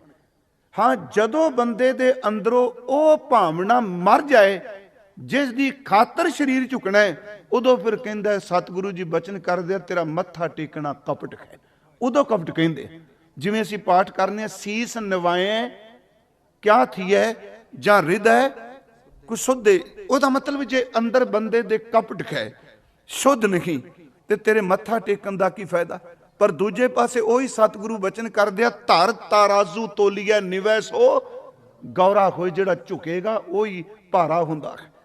ਹੁਣ ਇੱਥੇ ਮੈਂ ਫਿਰ ਬੇਨਤੀ ਕਰਾਂ ਰਹਾਂਗਾ ਪ੍ਰਕਰਨ ਵਿੱਚ ਕਿ ਨਮਸਕਾਰ ਇੱਕ ਭਗਤੀ ਹੈ। ਅਸੀਂ ਜਿਵੇਂ ਹੁਣ ਗੁਰੂ ਰਾਮਦਾਸ ਜੀ ਦੇ ਬਚਨ ਪੜ੍ਹੇ ਕਿ ਕਰ ਸਾਧੂ ਅੰਜਲੀ ਪੁੰਨ ਵੱਡਾ ਹੈ, ਕਰ ਡੰਡੌਤ ਪੁੰਨ ਵੱਡਾ ਹੈ। ਮੈਨੂੰ ਪਤਾ ਕਰਾਂਗੇ ਡੰਡੌਤ ਦਾ ਅਰਥ ਡੰਡੇ ਦੀ ਤਰ੍ਹਾਂ। ਇਹ 2 ਸ਼ਬਦ ਨੇ, ਡੰਡ ਔਤ, ਇਹ 2 ਸ਼ਬਦਾਂ ਨਾਲ ਮਿਲ ਕੇ ਬਣਿਆ ਡੰਡੌਤ। ਡੰਡੌਤ ਦਾ ਅਰਥ ਹੈ ਡੰਡੇ ਦੀ ਤਰ੍ਹਾਂ। ਇਹਦਾ ਮਤਲਬ ਸਿੱਧਾ ਹੋ ਗਿਆ। ਡੰਡਾ ਤਾਂ ਟੇਢਾ ਵੀ ਹੋ ਸਕਦਾ ਹੈ। ਆਪਾਂ ਡੰਡਾ ਪਕੜਨੇ ਆ, ਕਈ ਵਾਰੀ ਡਾਂਗ ਟੇਢੀ ਵੀ ਹੁੰਦੀ, ਪਰ ਇੱਥੇ ਸ਼ਬਦ ਹੈ ਡੰਡੌਤ, ਡੰਡੇ ਦੀ ਤਰ੍ਹਾਂ। ਇਹਦੇ ਅਰਥ ਗੁਰਮੁਖ ਇੱਕ ਨੇ ਕੀਤੇ। ਕਹਿੰਦੇ ਨੇ ਇੱਕ ਹੈ ਬਾਹਰ ਮੁਖੀ ਸਿੱਧਾ ਲੇਟ ਜਾਣਾ, ਪਰ ਡੰਡੌਤ ਦੇ ਅਰਥ ਕਿ ਜਦੋਂ ਕਿਸੇ ਦੇ ਹੱਥ ਵਿੱਚ ਡੰਡਾ ਹੋਵੇ, ਡੰਡਾ ਆਪਣੀ ਮਰਜ਼ੀ ਕਦੀ ਨਹੀਂ ਕਰਦਾ, ਡੰਡੇ ਤੇ ਉਹਦੀ ਮਰਜ਼ੀ ਚੱਲਦੀ ਹੈ, ਉਹਦਾ ਹੁਕਮ ਚੱਲਦਾ ਜਿਹਦੇ ਹੱਥ ਵਿੱਚ ਹੁੰਦਾ ਹੈ। ਡੰਡੌਤ ਦੇ ਵੀ ਅੰਤਰੀਵ ਅਰਥ ਨੇ। ਮੰਨ ਲਓ ਆਪਾਂ ਪਿੰਡਾਂ 'ਚ ਮੱਝਾਂ ਡੰਗਰ ਚਾਰਦੇ ਆ, ਹੱਥ 'ਚ ਡਾਂਗ ਪਕੜੀ ਹੁੰਦੀ ਸੀ, ਮੋਢੇ ਤੇ ਰੱਖ ਲੈਣੀ, ਕਈ ਵਾਰੀ ਇਸ ਤਰ੍ਹਾਂ ਹੱਥ ਨਾਲ ਲਮਕਾ ਲੈਣੀ, ਕਈ ਵਾਰੀ ਮੰਜੀ ਦੇ ਪਾਵੇ ਨਾਲ ਰੱਖ ਦੇਣੀ, ਕੰਧ ਨਾਲ ਰੱਖ ਦੇਣੀ, ਕਈ ਵਾਰੀ ਜ਼ਮੀਨ ਤੇ ਥੱਲੇ ਸੱਟ ਦੇਣੀ। ਪਿਆਰਿਓ, ਸੱਚ ਇਹ ਵੇ ਕਿ ਪਕੜਨ ਵਾਲੇ ਦੀ ਮਰਜ਼ੀ ਇਹ ਮੋਢੇ ਤੇ ਰੱਖੇ, ਜ਼ਮੀਨ ਤੇ ਰੱਖੇ, ਕੰਧ ਨਾ ਰੱਖੇ। ਡੰਡੌਤ ਦਾ ਅਰਥ ਜਿਹਦੇ ਹੱਥ ਵਿੱਚ ਡੰਡਾ ਹੋਵੇ, ਮਰਜ਼ੀ ਉਹਦੀ ਚੱਲਦੀ ਹੈ। ਪਿਆਰਿਆ, ਤੂੰ ਆਪਣੇ ਆਪ ਨੂੰ ਡੰਡੇ ਦੀ ਤਰ੍ਹਾਂ ਗੁਰੂ ਸਾਹਮਣੇ ਸਮਰਪਿਤ ਕਰ ਦੇ। ਉਹਦੀ ਮਰਜ਼ੀ ਹੈ ਤੈਨੂੰ ਤਖਤ ਤੇ ਬਿਠਾਏ, ਉਹਦੀ ਮਰਜ਼ੀ ਹੈ ਤੈਨੂੰ ਜੋੜਿਆਂ ਵਿੱਚ ਬਿਠਾ ਦੇਵੇ। ਡੰਡੌਤ ਦਾ ਵੀ ਅੰਤਰੀਵ ਅਰਥ ਹੈ। ਫਿਰ ਬੇਨਤੀ ਕਰਾਂ, ਜਦੋਂ ਅਸੀਂ ਜਾਪ ਸਾਹਿਬ ਦਾ ਪਾਠ ਕਰਨੇ, ਨਮਸਕਾਰ ਇੱਕ ਬੜੀ ਵੱਡੀ ਭਗਤੀ ਹੈ। ਅਸੀਂ ਬਾਣੀ 'ਚ ਇਸ ਬਾਰੇ ਬੜਾ ਪੜ੍ਹਨੇ ਆ। ਨਾਰਾਇਣ ਨਰਪਤ ਨਮਸਕਾਰ ਹੈ, ਐਸੇ ਗੁਰ ਕੋ ਬਲ ਬਲ ਜਾਈਏ, ਆਪ ਮੁਕਤ ਮੋਹੇ ਤਾਰੇ। ਬੰਦਨਾ ਹਰ ਬੰਦਨਾ ਗੁਣ ਗਾਵੋ ਗੋਪਾਲ ਰਾਹੇ। ਭਾਈ ਸਾਹਿਬ ਜੀ ਨੇ ਜਦੋਂ ਵਾਰਾਂ ਸ਼ੁਰੂ ਕੀਤੀਆਂ, ਪਹਿਲੀ ਵਾਰ ਦੀ ਪਹਿਲੀ ਪੌੜੀ ਤੇ ਪਹਿਲੀ ਤੋਕੀ ਵੇ, ਨਮਸਕਾਰ ਗੁਰਦੇਵ ਕੋ ਸਤਨਾਮ ਜਿਸ ਮੰਤਰ ਸੁਣਾਇਆ। ਆਪਣੇ ਸਤਿਗੁਰੂ ਜੀ ਨੂੰ ਨਮਸਕਾਰ ਕੀਤੀ, ਮੱਥਾ ਟੇਕਿਆ। ਗੁਰੂ ਗੋਬਿੰਦ ਸਿੰਘ ਮਹਾਰਾਜ ਜੀ ਨੇ ਅਕਾਲ ਪੁਰਖ, ਮੈਂ ਕਹਿੰਦਾ ਜੇ ਨਮਸਕਾਰ ਭਗਤੀ ਵਾਰ-ਵਾਰ ਕਿਸੇ ਨੇ ਦ੍ਰਿੜ ਕਰਨੀ ਹੈ ਤੇ ਗੁਰੂ ਗੋਬਿੰਦ ਸਿੰਘ ਜੀ ਦੇ ਜਾਪ ਸਾਹਿਬ ਦੀ ਪਵਿੱਤਰ ਬਾਣੀ, ਇਸ ਵਿੱਚ ਮਹਾਰਾਜ ਜੀ ਨੇ ਪਹਿਲੇ ਸ਼ੰਤ 'ਚ 22 ਸ਼ੰਤ ਨੇ, ਤਾਂ ਮੈਂ ਥੋੜਾ ਜਿਹਾ ਸ਼ੁਰੂ ਕਰ ਲਿਆ ਕਿਉਂਕਿ ਇਹਨਾਂ ਨੇ ਦਸਮ ਦੀ ਬਾਣੀ ਤੇ ਸਮਾਪਤੀ ਕੀਤੀ। ਪਹਿਲਾ ਸ਼ੰਤ ਹੈ, ਉਸ ਵਿੱਚ ਜਿਹਨੂੰ ਨਮਸਕਾਰ ਕਰਨੀ ਜਾਣੀ ਕੀਤੀ ਜਾਣੀ ਹੈ, ਉਹਦਾ ਜ਼ਿਕਰ ਕੀਤਾ ਗਿਆ। ਭਾਵੇਂ ਅੱਗੇ ਗੁਣ ਸਾਰੇ ਦੱਸੇ ਗਏ, ਉਸ ਵਿੱਚ ਸਤਿਗੁਰੂ ਸ਼ਬਦ ਵਰਦਿਆ, ਚੱਕਰ ਚੇਨ ਅਰ ਬਰਨ ਜਾਤ ਅਰ ਪਾਤ ਨਹਿਨ, ਜੇ ਰੂਪ ਰੰਗ ਅਰ ਰੇਖ ਭੇਕ ਕੋ ਕਹਿ ਨ ਸਕਤ, ਕਿ ਅਚਲ ਮੂਰਤ ਅਨਭਉ ਪ੍ਰਕਾਸ਼, ਅਮਿਤੋਜ ਕਹੀਜੈ ਕੋਟ ਇੰਦਰ ਇੰਦਰਾਨ, ਸ਼ਾਹ ਸ਼ਾਹਾਨ ਗਨੀਜੈ। ਹੁਣ ਆ ਕੀ ਹੈ ਜੀ? ਇਹ ਪਾਤਸ਼ਾਹ ਦਾ ਪਾਤਸ਼ਾਹ ਹੈ। ਕਰੋੜਾਂ ਇੰਦਰ ਵਰਗੇ ਦੇਵਤੇ, ਕਰੋੜਾਂ ਸ਼ਾਹਾਂ ਦੇ ਸ਼ਾਹ, ਸੱਚੀ ਮੁੱਚੀ ਤਿੰਨਾਂ ਭਵਨਾਂ ਦੇ ਜਿਹੜੇ ਮਹੀਪ ਨੇ, ਰਾਜੇ ਨੇ, ਉਹ ਵੀ ਅਕਾਲ ਪੁਰਖ ਸਾਹਿਬ ਦੇ ਸਾਹਮਣੇ ਝੁਕਦੇ ਆ। ਮਹਾਰਾਜ ਸ਼ਬਦ ਵਰਦਿਆ, ਕੋਟ ਇੰਦਰ ਇੰਦਰਾਨ, ਸ਼ਾਹ ਸ਼ਾਹਾਨ ਗਨੀਜੈ, ਤ੍ਰਿਭਵਨ ਮਹੀਪ ਸੁਰ ਨਰ ਅਸੁਰ, ਨੇਤ ਨੇਤ ਨਾ ਇਤੀ। ਸੰਸਕ੍ਰਿਤ ਦਾ ਸ਼ਬਦ ਨਾ ਇਤੀ, ਤੂੰ ਇਤਨਾ ਨਹੀਂ, ਤੂੰ ਇਸ ਤੋਂ ਅੱਗੇ में ਨੇਤ ਨੇਤ ਬਣ ਤ੍ਰਿਣ ਕਹਿਤ। हे ਮੇਰੇ ਪਰਮਾਤਮਾ ਜੀ, ਤੇਰਾ ਰਾਜ ਇੰਨਾ ਅਬਚਲ ਹੈ ਕਿ ਤੇਰੇ ਰਾਜ ਵਿੱਚ ਜੰਗਲ ਦੇ ਪੱਤੇ, ਰੁੱਖਾਂ ਦੇ ਤਿਣਕੇ ਵੀ ਤੈਨੂੰ ਨੇਤ ਨੇਤ ਕਹਿ ਕੇ ਨਮਸਕਾਰਾਂ ਪੈ ਕਰਦੇ। ਕੋਈ ਹੈ ਐਸਾ ਰਾਜਾ ਜਿਹਨੂੰ ਪੱਤੇ ਵੀ ਨਮਸਕਾਰਾਂ ਕਰ ਦੇਖੋ? ਨੇਤ ਨੇਤ ਬਨ ਤ੍ਰਿਣ ਕਹਿਤ, ਤਬ ਸਰਬ ਨਾਮ ਕਥੈ ਕਵਨ ਕਰਮ ਨਾਮ ਬਰਨਤ ਸਮਤ। ਫਿਰ ਬੇਨਤੀ ਸੁਣਿਓ ਕਿ ਪਹਿਲੀ ਗੱਲ ਅਕਾਲ ਪੁਰਖ ਵਾਹਿਗੁਰੂ ਜੀ ਲਈ ਸ਼ਬਦ ਰਾਜਾ ਵਰਤਿਆ, ਉਸ ਤੋਂ ਬਾਅਦ ਸਤਿਗੁਰੂ ਲਈ ਸ਼ਬਦ ਰਾਜਾ ਤੇ ਪਾਤਸ਼ਾਹ ਵਰਤਿਆ ਗਿਆ, ਸ਼ਾਹ ਸ਼ਬਦ ਵਰਤਿਆ ਗਿਆ ਗੁਰੂ ਸਾਹਿਬ ਜੀ ਲਈ। ਸਤਿਗੁਰੂ ਗੁਰੂ ਗ੍ਰੰਥ ਸਾਹਿਬ ਦੀ ਬਾਣੀ 'ਚ ਮਹਾਰਾਜ ਜੀ ਬਾਰੇ ਜਿਹੜੇ ਸ਼ਬਦ ਵਰਤੇ ਆ, ਚਲੋ ਗੁਰੂ ਸਾਹਿਬ ਜੀ ਨੇ ਆਪ ਤੇ ਵਰਤੇ ਹੀ ਨੇ। ਸਭ ਤੋਂ ਪਹਿਲਾਂ ਜੇ ਸਿੱਖ ਨੇ ਵਰਤਿਆ, ਉਹਨਾਂ ਵਿੱਚ ਭੱਟ ਸਾਹਿਬ ਜੀ ਆਉਂਦੇ ਆ, ਤੇ ਖਾਸ ਕਰਕੇ ਗੁਰੂ ਸਾਹਿਬ ਜੀ ਦੇ ਰਬਾਬੀ ਬਾਬਾ ਸੱਤਾ ਬਲਵੰਡ ਸਾਹਿਬ ਜੀ, ਉਹਨਾਂ ਦੀ ਪਵਿੱਤਰ ਬਾਣੀ ਸ਼ਬਦ ਕਹੇ, ਹੋਵੇ ਸਿਬਤ ਖਸਮ ਦੀ ਨੂਰ ਅਰਸੋਂ ਕੁਰਸੋਂ ਝਟੀਐ। ਭਾਵੇਂ ਇਹ ਸ਼ਬਦ, ਇਹ ਪਵਿੱਤਰ ਅੰਮ੍ਰਿਤ ਤੁਕਾਂ ਗੁਰੂ ਅੰਗਦ ਦੇਵ ਮਹਾਰਾਜ ਜੀ ਦੀ ਸਿਬਤ ਨੇ। ਹੋਵੇ ਸਿਬਤ ਖਸਮ ਦੀ ਨੂਰ ਅਰਸੋਂ ਕੁਰਸੋਂ ਝਟੀਐ। ਪੁਰਾਤਨ ਸਿੰਘ ਅੰਮ੍ਰਿਤ ਵੇਲੇ ਇਸ਼ਨਾਨ ਕਰਦਿਆਂ ਇਸ ਵਾਰ ਦਾ ਪਾਠ ਕਰਦੇ ਸਨ। ਅੱਜ ਵੀ ਕਰਦੇ ਸਿੰਘ ਤੇ ਕਰਿਆ ਕਰੀਏ। ਮੈਂ ਬੇਨਤੀ ਕਰਾਂਗਾ, 8 ਪੌੜੀਆਂ ਨੇ, ਤੇ ਮਿੰਟ ਸਾਰੇ ਬੋਲ ਕੇ ਕਰੋ, 4-5 ਮਿੰਟ ਲੱਗਦੇ ਇਸ ਪਵਿੱਤਰ ਬਾਣੀ ਦਾ ਪਾਠ ਕਰਿਆ। ਇਹ ਗੁਰਮੁਖ ਪਿਆਰੇ ਬਚਨ ਕਹਿੰਦੇ ਸਨ। ਵੇਖੋ ਆਪੋ ਆਪਣੀ ਭਾਵਨਾ ਹੁੰਦੀ ਹੈ। ਮੈਂ ਅਰਜ਼ ਕਰਾਂ, ਅਸੀਂ ਸਰੀਰਕ ਤੌਰ ਤੇ ਮੱਥਾ ਸਾਰੇ ਇੱਕੋ ਜਿਹਾ ਟੇਕਨੇ ਆ, ਪਰ ਸੁਰਤ ਕਰਕੇ ਥੋੜਾ ਭਾਵਨਾ ਸਭ ਦੀ ਇੱਕੋ ਜਿਹੀ ਹੈ ਜੀ। ਪਰਿਵਾਰ ਵਿੱਚ ਸਾਰੇ 8-10 ਜੀ ਨੇ ਤੇ ਸਾਰੇ ਜੀਆਂ ਦੇ ਅੰਦਰ ਦੀ ਸੁਰਤ ਦੀ ਭਾਵਨਾ ਇੱਕੋ ਜਿਹੀ ਹੈ। ਇਹ ਤਾਂ ਪਰਮੇਸ਼ਵਰ ਦੀ ਕਿਰਪਾ ਹੈ। ਜਿਹੋ ਜੀ ਕਿਸੇ ਨੂੰ ਬਖਸ਼ਿਸ਼ ਦੇਣੀ ਹੈ, ਸੱਚੀ ਮੁੱਚੀ ਇੱਕ ਘਰ 'ਚ ਸਾਰੇ ਭਾਂਡੇ ਨੇ। ਮਹਾਰਾਜ ਬਚਨ ਕਰਦੇ ਆ, ਇੱਕ ਨਿਹਾਲੀ ਪੈ ਸਾਹਮਣੇ, ਇੱਕ ਉੱਪਰ ਰਹਿਣ ਖੜੇ। ਪਰ ਉਹਦੇ ਵਿੱਚ ਇਹ ਵੀ ਕਿਹਾ, ਇੱਕ ਨੀ ਦੁੱਧ ਸਮਾਈ ਹੈ, ਇੱਕ ਚੁੱਲ੍ਹੇ ਰਹਿਣ ਚੜੇ। ਭਾਂਡੇ ਤਾਂ ਇੱਕੋ ਹੀ ਨੇ ਨਾ। ਕਿਸੇ 'ਚ ਨਾਮ ਅੰਮ੍ਰਿਤ ਦੁੱਧ ਪਾ ਦਿੱਤਾ, ਕੋਈ ਬੰਦੇ ਸਾਰੀ ਜ਼ਿੰਦਗੀ ਵਿਕਾਰਾਂ ਦੀ ਭੱਠੀ ਉੱਤੀ ਸੜੀ ਜਾਂਦੇ ਆ। ਇਸ ਕਰਕੇ ਚਿੰਤਾ ਵੀ ਨਹੀਂ ਕਰਨੀ ਚਾਹੀਦੀ ਇਸ ਚੀਜ਼ ਦੀ। ਇਹ ਜਿਸ ਨੂੰ ਤੂੰ ਜਾਣਾ ਹੈ ਸੋਈ ਜਨ ਜਾਣੇ। ਉਹ ਗੁਰਮੁਖ ਪਿਆਰੇ ਅੰਮ੍ਰਿਤ ਵੇਲੇ ਜਦੋਂ ਇਸ ਪਵਿੱਤਰ ਬਾਣੀ ਦਾ ਪਾਠ ਕਰਦੇ ਸਨ, ਪੁੱਛ ਲਿਆ ਕਿਸੇ ਵੀ ਤੁਸੀਂ ਇਹ ਪਾਠ ਕਰਦੇ ਹੋ ਬਾਣੀ ਦਾ ਉੱਚੀ ਬੋਲ ਕੇ ਰਬਾਬੀਆਂ ਦੀ? ਕਹਿੰਦੇ ਬਸ ਇੱਕੋ ਹੀ, ਇਸ ਕਰਕੇ ਭਾਵਨਾ ਕਰਕੇ ਕਾਨਾ। ਉਹਨਾਂ ਤੋਂ ਇੱਕ ਬੜਾ ਬੱਜਰ ਭਾਵ, ਮੈਂ ਬੱਜਰ ਭਾਵ ਕਹਿਣਾ ਉਂਝ ਵੈਸੇ ਰਹਿਤ ਮਰਿਆਦਾ 'ਚ ਇਹਨੂੰ ਬੱਜਰ ਕਰੈਤ ਨਹੀਂ ਲਿਖਿਆ। ਪਲੀਜ਼, ਗੁਰੂ ਗ੍ਰੰਥ ਸਾਹਿਬ ਜਦੋਂ ਪਾਠ ਕਰੋਗੇ ਨਾ, ਇਹ ਦੋਨੋਂ ਪਾਪ ਬਰਾਬਰ ਰੱਖੇ ਗਏ ਆ। ਪਰਾਇਆ ਤਨ ਤੇ ਪਰਾਈ ਨਿੰਦਿਆ। ਜਦੋਂ ਆਪ ਪਾਠ ਕਰੋਗੇ ਬਹੁਤ ਥਾਵਾਂ ਤੇ ਗੁਰੂ ਸਾਹਿਬ ਇਸ ਪਾਪ ਨੂੰ ਕੋਈ ਛੋਟਾ ਜਿਹਾ ਪਾਪ ਨਹੀਂ ਮੰਨਦੇ। ਮਨ ਰੇ ਕੌਣ ਕੁਮਤ ਤੈ ਲੀਨੀ ਪਰ ਦਾਰਾ ਨਿੰਦਿਆ ਰਸ ਰਚਿਓ।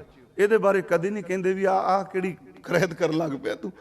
ਜਿਵੇਂ ਆਪ ਪਾਠ ਕਰਦੇ, ਮਹਾਰਾਜ ਦਾ ਮਿਥਿਆ ਨਾਹੀ ਰਸਨਾ ਪਰਸ ਮਨ ਮੈਂ ਪ੍ਰੀਤ ਨਿਰੰਜਨ ਦਰਸ ਪਰ ਤੇਰੇ ਰੂਪ ਨਾ ਪੇਖੈ ਨੇਤਰ ਸਾਧ ਕੀ ਟਹਿਲ ਸੰਤ ਸੰਗ ਹੇਤ। ਅੱਗੇ ਮਹਾਰਾਜ ਕਹਿੰਦੇ ਕਰ ਨਾ ਸੁਣੈ ਕਾਹੂ ਕੀ ਨਿੰਦਾ। ਬੜੇ ਸ਼ਬਦ ਆਪ ਪੜੋਗੇ, ਪਰ ਤਨ ਪਰ ਧਨ ਪਰ ਨਿੰਦਾ। ਮਹਾਰਾਜ ਇਹ ਸਾਰੇ ਸ਼ਬਦ ਵਰਤੇ ਆ। ਖੈਰ, ਮੈਂ ਜਿਹੜੀ ਬੇਨਤੀ ਕਰ ਲਗਾ, ਉਹ ਜਦੋਂ ਅੰਮ੍ਰਿਤ ਵੇਲੇ ਪਾਠ ਕਰਦੇ ਸਨ, ਜੇ ਪੁੱਛਣਾ ਜੀ ਕਿਉਂ, ਕਹਿੰਦੇ ਸਨ ਨਿੰਦਿਆ ਕੀਤੀ ਆਦਿ ਗੁਰੂ ਜੀ ਦੀ, ਸਿਫਤ ਕੀਤੀ ਇਸ ਬਾਣੀ ਵਿੱਚ, ਤੇ ਗੁਰੂ ਜੀ ਨੇ ਸਿਫਤ ਕਰਨ ਨਾਲ ਨਿੰਦਿਆ ਦਾ ਪਾਪ ਕੋੜ ਵੀ ਕੱਟ ਦਿੱਤਾ। ਕਹਿੰਦੇ ਸਵੇਰ ਤੋਂ ਸ਼ਾਮ ਤੱਕ ਪਤਾ ਨਹੀਂ ਕਿੰਨੀ ਕੁ ਨਿੰਦਿਆ ਹੋ ਜਾਂਦੀ ਏ। ਇਹਦਾ ਪਾਠ ਇਸ ਕਰਕੇ ਕਰਨੇ ਆ, ਦਾਤਾ ਸਾਨੂੰ ਨਿੰਦਕਾਂ ਨੂੰ ਬਖਸ਼ ਦੇ। ਦੇਖੋ ਉਹਨਾਂ ਦੀ ਭਾਵਨਾ ਹੈ। ਜੇ ਕੋਈ ਹੋਰ ਕੋਈ ਕਹੇਗਾ, ਉਹ ਕਹੇਗਾ ਟਿੱਕੇ ਦੀ ਵਾਰ ਹੈ। ਮੈਨੂੰ ਪਤਾ ਟਿੱਕੇ ਦੀ ਵਾਰ ਆਪਾਂ ਕਹਾਂਗੇ, ਇਹਦੇ ਵਿੱਚ ਗੁਰਿਆਈ ਦਾ ਜ਼ਿਕਰ ਵਾਰ-ਵਾਰ ਕੀਤਾ। ਖੈਰ, ਉੱਥੇ ਸਭ ਤੋਂ ਪਹਿਲਾਂ ਉਹਨਾਂ ਜਿਹੜਾ ਸ਼ਬਦ ਵਰਤਿਆ ਕਿ ਹੋਵੇ ਸਿਬਤ ਖਸਮ ਦੀ ਨੂਰ ਅਰਸ਼ੋਂ ਕੁਰਸੋਂ ਝਟਿਐ, ਉੱਥੇ ਉਹਨਾਂ ਸ਼ਬਦ ਪਾਤਸ਼ਾਹ ਵਰਤਿਆ ਹੈ। ਤੁਧ ਡਿੱਠੇ ਸੱਚੇ ਪਾਤਸ਼ਾਹ ਮਲ ਜਨਮ ਜਨਮ ਦੀ ਕੱਟਿਐ। ਗੁਰੂ ਸਾਹਿਬ ਲਈ ਸ਼ਬਦ ਪਾਤਸ਼ਾਹ ਆ। ਗੁਰੂ ਅਰਜੁਨ ਦੇਵ ਮਹਾਰਾਜ ਜੀ ਦਾ ਇੱਕ ਬਚਨ ਪੜ੍ਹਿਆ ਜਾਂਦਾ ਰੋਜ਼, ਸੱਜਣ ਸੱਚਾ ਪਾਤਸ਼ਾਹ ਸਿਰ ਸ਼ਾਹੋਂ ਦੇ ਸ਼ਾਹ, ਜਿਸ ਪਾਸ ਬੈਠਿਆ ਸੋਈਐ ਸਭਨਾ ਦਾ ਵੇਸਾਹੋ। ਦੇਖੋ ਇੱਥੇ ਵੀ ਸੱਜਣ ਸੱਚਾ ਪਾਤਸ਼ਾਹ ਸ਼ਬਦ ਵਰਤੇ ਹੈ। ਇਹਦਾ ਮਤਲਬ ਪਾਤਸ਼ਾਹਾਂ ਦਾ ਪਾਤਸ਼ਾਹ। ਸਤਿਗੁਰੂ ਗੁਰੂ ਗ੍ਰੰਥ ਸਾਹਿਬ ਦੀ ਬਾਣੀ 'ਚ ਗੁਰੂ ਲਈ ਵੀ ਸ਼ਬਦ ਪਾਤਸ਼ਾਹ ਹੈ। ਇਹ ਇਸ ਵਰਗਾ ਕੋਈ ਰਾਜਾ ਨਹੀਂ, ਕੋਈ ਪਾਤਸ਼ਾਹ ਨਹੀਂ। ਇੱਕ ਹੋਰ ਗੱਲ, ਭਾਈ ਸਾਹਿਬ ਭਾਈ ਗੁਰਦਾਸ ਸਾਹਿਬ ਨੇ ਜਦੋਂ ਸ਼ਬਦ ਵਰਤਿਆ, ਇਹ ਭਾਈ ਸਾਹਿਬ ਵੀ ਉਸ ਦਰਬਾਰ ਵਿੱਚ ਹਾਜ਼ਰ ਨੇ ਤੇ ਸੱਤਾ ਬਲਵੰਡ ਜੀ ਵੀ ਉਸ ਦਰਬਾਰ 'ਚ ਹਾਜ਼ਰ ਨੇ। ਸੱਤਾ ਬਲਵੰਡ ਜੀ ਤਾਂ ਬਕਾਇਦਾ ਰਾਜ ਦਾ ਜ਼ਿਕਰ ਕਰਦੇ ਆ, ਛਤਰ ਦਾ ਜ਼ਿਕਰ ਕਰਦੇ ਆ, ਤਖਤ ਦਾ ਜ਼ਿਕਰ ਕਰਦੇ ਆ। ਜਦੋਂ ਅਸੀਂ ਆ ਪਾਠ ਕਰਨੇ ਆ, ਨਾਉ ਕਰਤਾ ਕਾਦਰ ਕਰੇ ਕਿਉਂ ਬੋਲ ਹੋਵੇ ਜੋ ਖੀਮਦਾ ਦੇ ਗੁਣਾ ਸਤ ਭੈਣ ਪਾਰਾਵ ਕਹਿ ਪਾਰੰਗਤ ਦਾਨ ਪੜੀਮਦਾ ਨਾਨਕ ਰਾਜ ਚਲਾਇਆ। ਇਹ ਹੈ ਰਾਜਿਆਂ ਦਾ ਰਾਜਾ।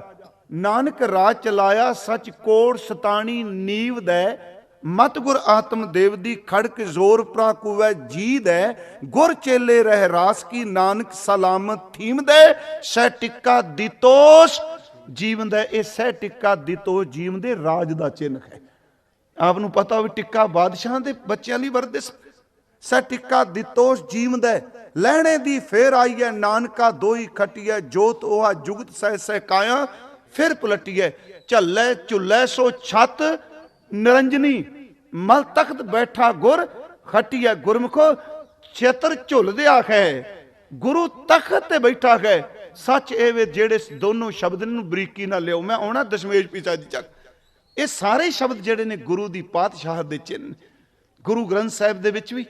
ਔਰ ਖਾਸ ਕਰਕੇ ਭਾਈ ਗੁਰਦਾਸ ਸਾਹਿਬ ਜੀ ਨੇ ਜਦੋਂ ਗੁਰੂ ਰਾਮਦਾਸ ਜੀ ਦਾ ਜ਼ਿਕਰ ਕੀਤਾ ਤੇ ਇੱਕ ਬਚਨ ਤੁਸੀਂ ਪੜ੍ਹਦੇ ਹੋ, ਪੂਰਨ ਤਾਲ ਖਟਾਇਆ ਅੰਮ੍ਰਿਤਸਰ ਵਿੱਚ ਜੋਤ ਜਗਾਵੇ। ਅਗਲੇ ਸ਼ਬਦ ਪਤਾ ਹੈ ਕੀ ਵਰਤਿਆ? ਬੈਠਾ ਸੋਢੀ ਪਾਤਸ਼ਾਹ। ਉੱਥੇ ਸ਼ਬਦ ਪਾਤਸ਼ਾਹ ਹੈ, ਬੈਠਾ ਸੋਢੀ ਪਾਤਸ਼ਾਹ ਰਾਮਦਾਸ ਸਤਿਗੁਰੂ ਕਹਾਵੇ। ਥੋੜਾ ਜਿਹਾ ਇੱਥੇ ਇੱਕ ਹੋਰ ਬੇਨਤੀ, ਚਲੋ ਆਪਾਂ ਤਖਤ ਦੀ ਗੱਲ ਵੀ ਕਰਾਂਗੇ। ਇਹ ਭਾਵੇਂ ਅਦ੍ਰਿਸ਼ਟ ਤਖਤ ਦੀ ਵੀ ਗੱਲ ਕੀਤੀ। ਦ੍ਰਿਸ਼ਟਮਾਨ ਰਾਜ ਤਾਂ ਸਾਰੇ ਦੇਖ ਲੈਂਦੇ ਆ, ਅਦ੍ਰਿਸ਼ਟ ਰਾਜ ਕੇਵਲ ਉਹਨਾਂ ਨੂੰ ਦਿਸਦਾ ਜਿਨ੍ਹਾਂ ਉੱਤੇ ਰੱਬ ਦੀ ਕਿਰਪਾ ਹੁੰਦੀ ਹੈ। ਦ੍ਰਿਸ਼ਟਮਾਨ ਪ੍ਰਭਾਵਿਤ ਕਰਦਾ ਬਹੁਤ ਜ਼ਿਆਦਾ। ਬੇਨਤੀ ਕਰਾਂ ਗੁਰੂ ਰਾਮਦਾਸ ਇਹ ਬਚਨ ਰਾਜ ਜੋਗ ਤਖਤ ਦੀਨ ਗੁਰੂ ਰਾਮਦਾਸ ਸ਼ਬਦ ਵਰਤੇ, ਰਾਜ ਜੋਗ ਤਖਤ ਦਾ ਜ਼ਿਕਰ ਕੀਤਾ। ਜਦੋਂ ਅਸੀਂ ਸ੍ਰੀ ਗੁਰੂ ਗ੍ਰੰਥ ਸਾਹਿਬ ਜੀ ਦੇ ਦਰਸ਼ਨ ਕਰਨੇ ਆ ਸਵੇਰੇ ਅੰਮ੍ਰਿਤ ਵੇਲੇ, ਮੈਂ ਸਿਰਫ ਇੱਕ ਬੇਨਤੀ, ਮੈਂ ਕਿਸੇ ਦੀ ਕਲੈਰੀਫਿਕੇਸ਼ਨ ਨਹੀਂ ਦੇ ਰਿਹਾ। ਮੈਨੂੰ ਪਤਾ ਅੱਜ ਕੱਲ ਇਹ ਸ਼ਬਦ ਕਹਿ ਜਾਂਦੇ ਜੀ ਮਹਾਰਾਜ ਦਾ ਪ੍ਰਕਾਸ਼ ਨਹੀਂ ਹੁੰਦਾ ਜੀ, ਸੰਗਤਾਂ ਮੱਥਾ ਟੇਕੀ ਜਾ ਰਹੀਆਂ। ਮੈਂ ਇਹ ਮੰਜੀ ਸਾਹਿਬ ਵੀ ਅਰਜ਼ ਕੀਤੀ, ਗੁਰਮੁਖੋ ਕੁਝ ਗੱਲਾਂ ਧਿਆਨ 'ਚ ਰੱਖਿਓ। ਇਹ ਗੱਲ ਦਰਬਾਰ ਸਾਹਿਬ ਗੁਰਦੁਆਰਾ ਨਹੀਂ, ਗੁਰਦੁਆਰੇ ਦੀ ਆਪਣੀ ਹੋਵੇ। ਦਰਬਾਰ ਸਾਹਿਬ ਲਈ ਜਿਹੜੇ ਸ਼ਬਦ ਨੇ, ਤੇ ਮੇਰਾ ਖਿਆਲ ਸਾਨੂੰ ਦਰਬਾਰ ਸਾਹਿਬ ਦੀ ਬਾਹਰ ਮੁਖੀ ਰੀਸ ਵੀ ਨਹੀਂ ਕਰਨੀ ਚਾਹੀਦੀ। ਮੇਰੇ ਨਾਲ ਤੁਸੀਂ ਸ਼ਾਇਦ ਸਹਿਮਤ ਹੋਵੋ, ਕਿਉਂਕਿ ਆਮ ਗੁਰਦੁਆਰੇ 'ਚ ਕਹਿਣ ਲੱਗ ਪਏ ਹੁਣ ਅਸੀਂ ਇਸ ਤਰ੍ਹਾਂ ਹੀ ਕਰਨੇ ਆ ਜਿਵੇਂ ਦਰਬਾਰ ਸਾਹਿਬ ਹੁੰਦਾ। ਨਹੀਂ ਪਿਆਰਿਓ, ਦਰਬਾਰ ਸਾਹਿਬ ਵਰਗਾ ਕੋਈ ਦਰਬਾਰ ਸਾਹਿਬ ਨਹੀਂ ਹੋ ਸਕਦਾ। ਮਹਾਰਾਜ ਨੇ ਸ਼ਬਦ ਵਰਤਿਆ, ਡਿੱਠੇ ਸਭੇ ਥਾਂ ਨਹੀਂ ਤੁਧ ਜਿਹਾ, ਬੱਧੋ ਪੁਰਖ ਵਿਧਾਤੇ ਤਾਂ ਤੂੰ ਸੋਹਿਆ। ਹੁਣ ਉੱਥੇ ਇੱਕ ਬੇਨਤੀ ਹੈ ਜੀ, ਸ਼੍ਰੀ ਹਰਮੰਦਰ ਸਾਹਿਬ, ਹਾਲਾਂਕਿ ਹਰਮੰਦਰ ਸ਼ਬਦ ਦੇ ਤਿੰਨ ਅਰਥ ਗੁਰਬਾਣੀ 'ਚ ਤਿੰਨ ਅਰਥਾਂ 'ਚ ਮਹਾਰਾਜ ਨੇ ਵਰਤੇ। ਇੱਕ ਹਰਮੰਦਰ ਇਹ ਉਹ ਸਰੀਰ ਹੈ, ਹਰਮੰਦਰ ਜਗਤ ਹੈ, ਪਰ ਇੱਕ ਮਹਾਰਾਜ ਨੇ ਸ਼ਬਦ ਵਰਤਿਆ ਹਰਮੰਦਰ ਦਰਬਾਰ ਸਾਹਿਬ ਲਈ। ਹਰ ਜਪੇ ਹਰਮੰਦਰ ਸਾਜਿਆ, ਸੰਤ ਭਗਤ ਗੁਣ ਗਾਵੇ ਰਾਮ। ਜਦੋਂ ਅਸੀਂ ਹਰਮੰਦਰ ਸਾਹਿਬ ਜਾਂਦੇ ਹਾਂ, ਸਿਰਫ ਥੋੜੀ ਜਿਹੀ ਇੱਕ ਬੇਨਤੀ ਕਿ ਗੁਰੂ ਗ੍ਰੰਥ ਸਾਹਿਬ ਮਹਾਰਾਜ ਜੀ ਦਾ ਸਵਰੂਪ ਨਹੀਂ, ਪਰ ਉਸ ਤੋਂ ਪਹਿਲਾਂ ਅਸੀਂ ਦੇਖਨੇ ਆ ਕਿ ਗੁਰੂ ਗ੍ਰੰਥ ਸਾਹਿਬ ਜੀ ਤੋਂ ਪਹਿਲਾਂ ਦੁਪਹਿਰੇ ਦਾ ਕੀਰਤਨ ਹੋ ਜਾਂਦਾ, ਜਿਹੜਾ ਬਾਬਾ ਸ਼ਾਮ ਸਿੰਘ ਜੀ ਆਟਾ ਮੰਡੀ ਵਾਲਿਆਂ ਕੀਤਾ। ਤੇ ਸਿਰਫ ਇੱਕੋ ਦੇਗ ਹੈ ਜਿਹੜੀ ਬਾਬਾ ਸ਼ਾਮ ਸਿੰਘ ਜੀ ਦੇ ਅਸਥਾਨ ਤੋਂ ਆਉਂਦੀ ਹੈ। ਉੱਥੇ ਅਸੀਂ ਦੇਖਨੇ ਆ, ਹਾਲਾਂਕਿ ਸੁੱਕੀ ਸੇਵਾ ਕਰਨ ਵੇਲੇ ਵੀ, ਇਸ਼ਨਾਨ ਦੀ ਸੇਵਾ ਕਰਨ ਵਾਲੇ ਕੋਈ ਗੱਲਾਂ ਨਹੀਂ ਕਰਦੇ। ਉੱਥੇ ਅੱਠੇ ਪੈਰ ਕੇਵਲ ਗੁਰੂ ਕੀ ਬਾਣੀ ਹੀ ਚੱਲਦੀ ਹੈ।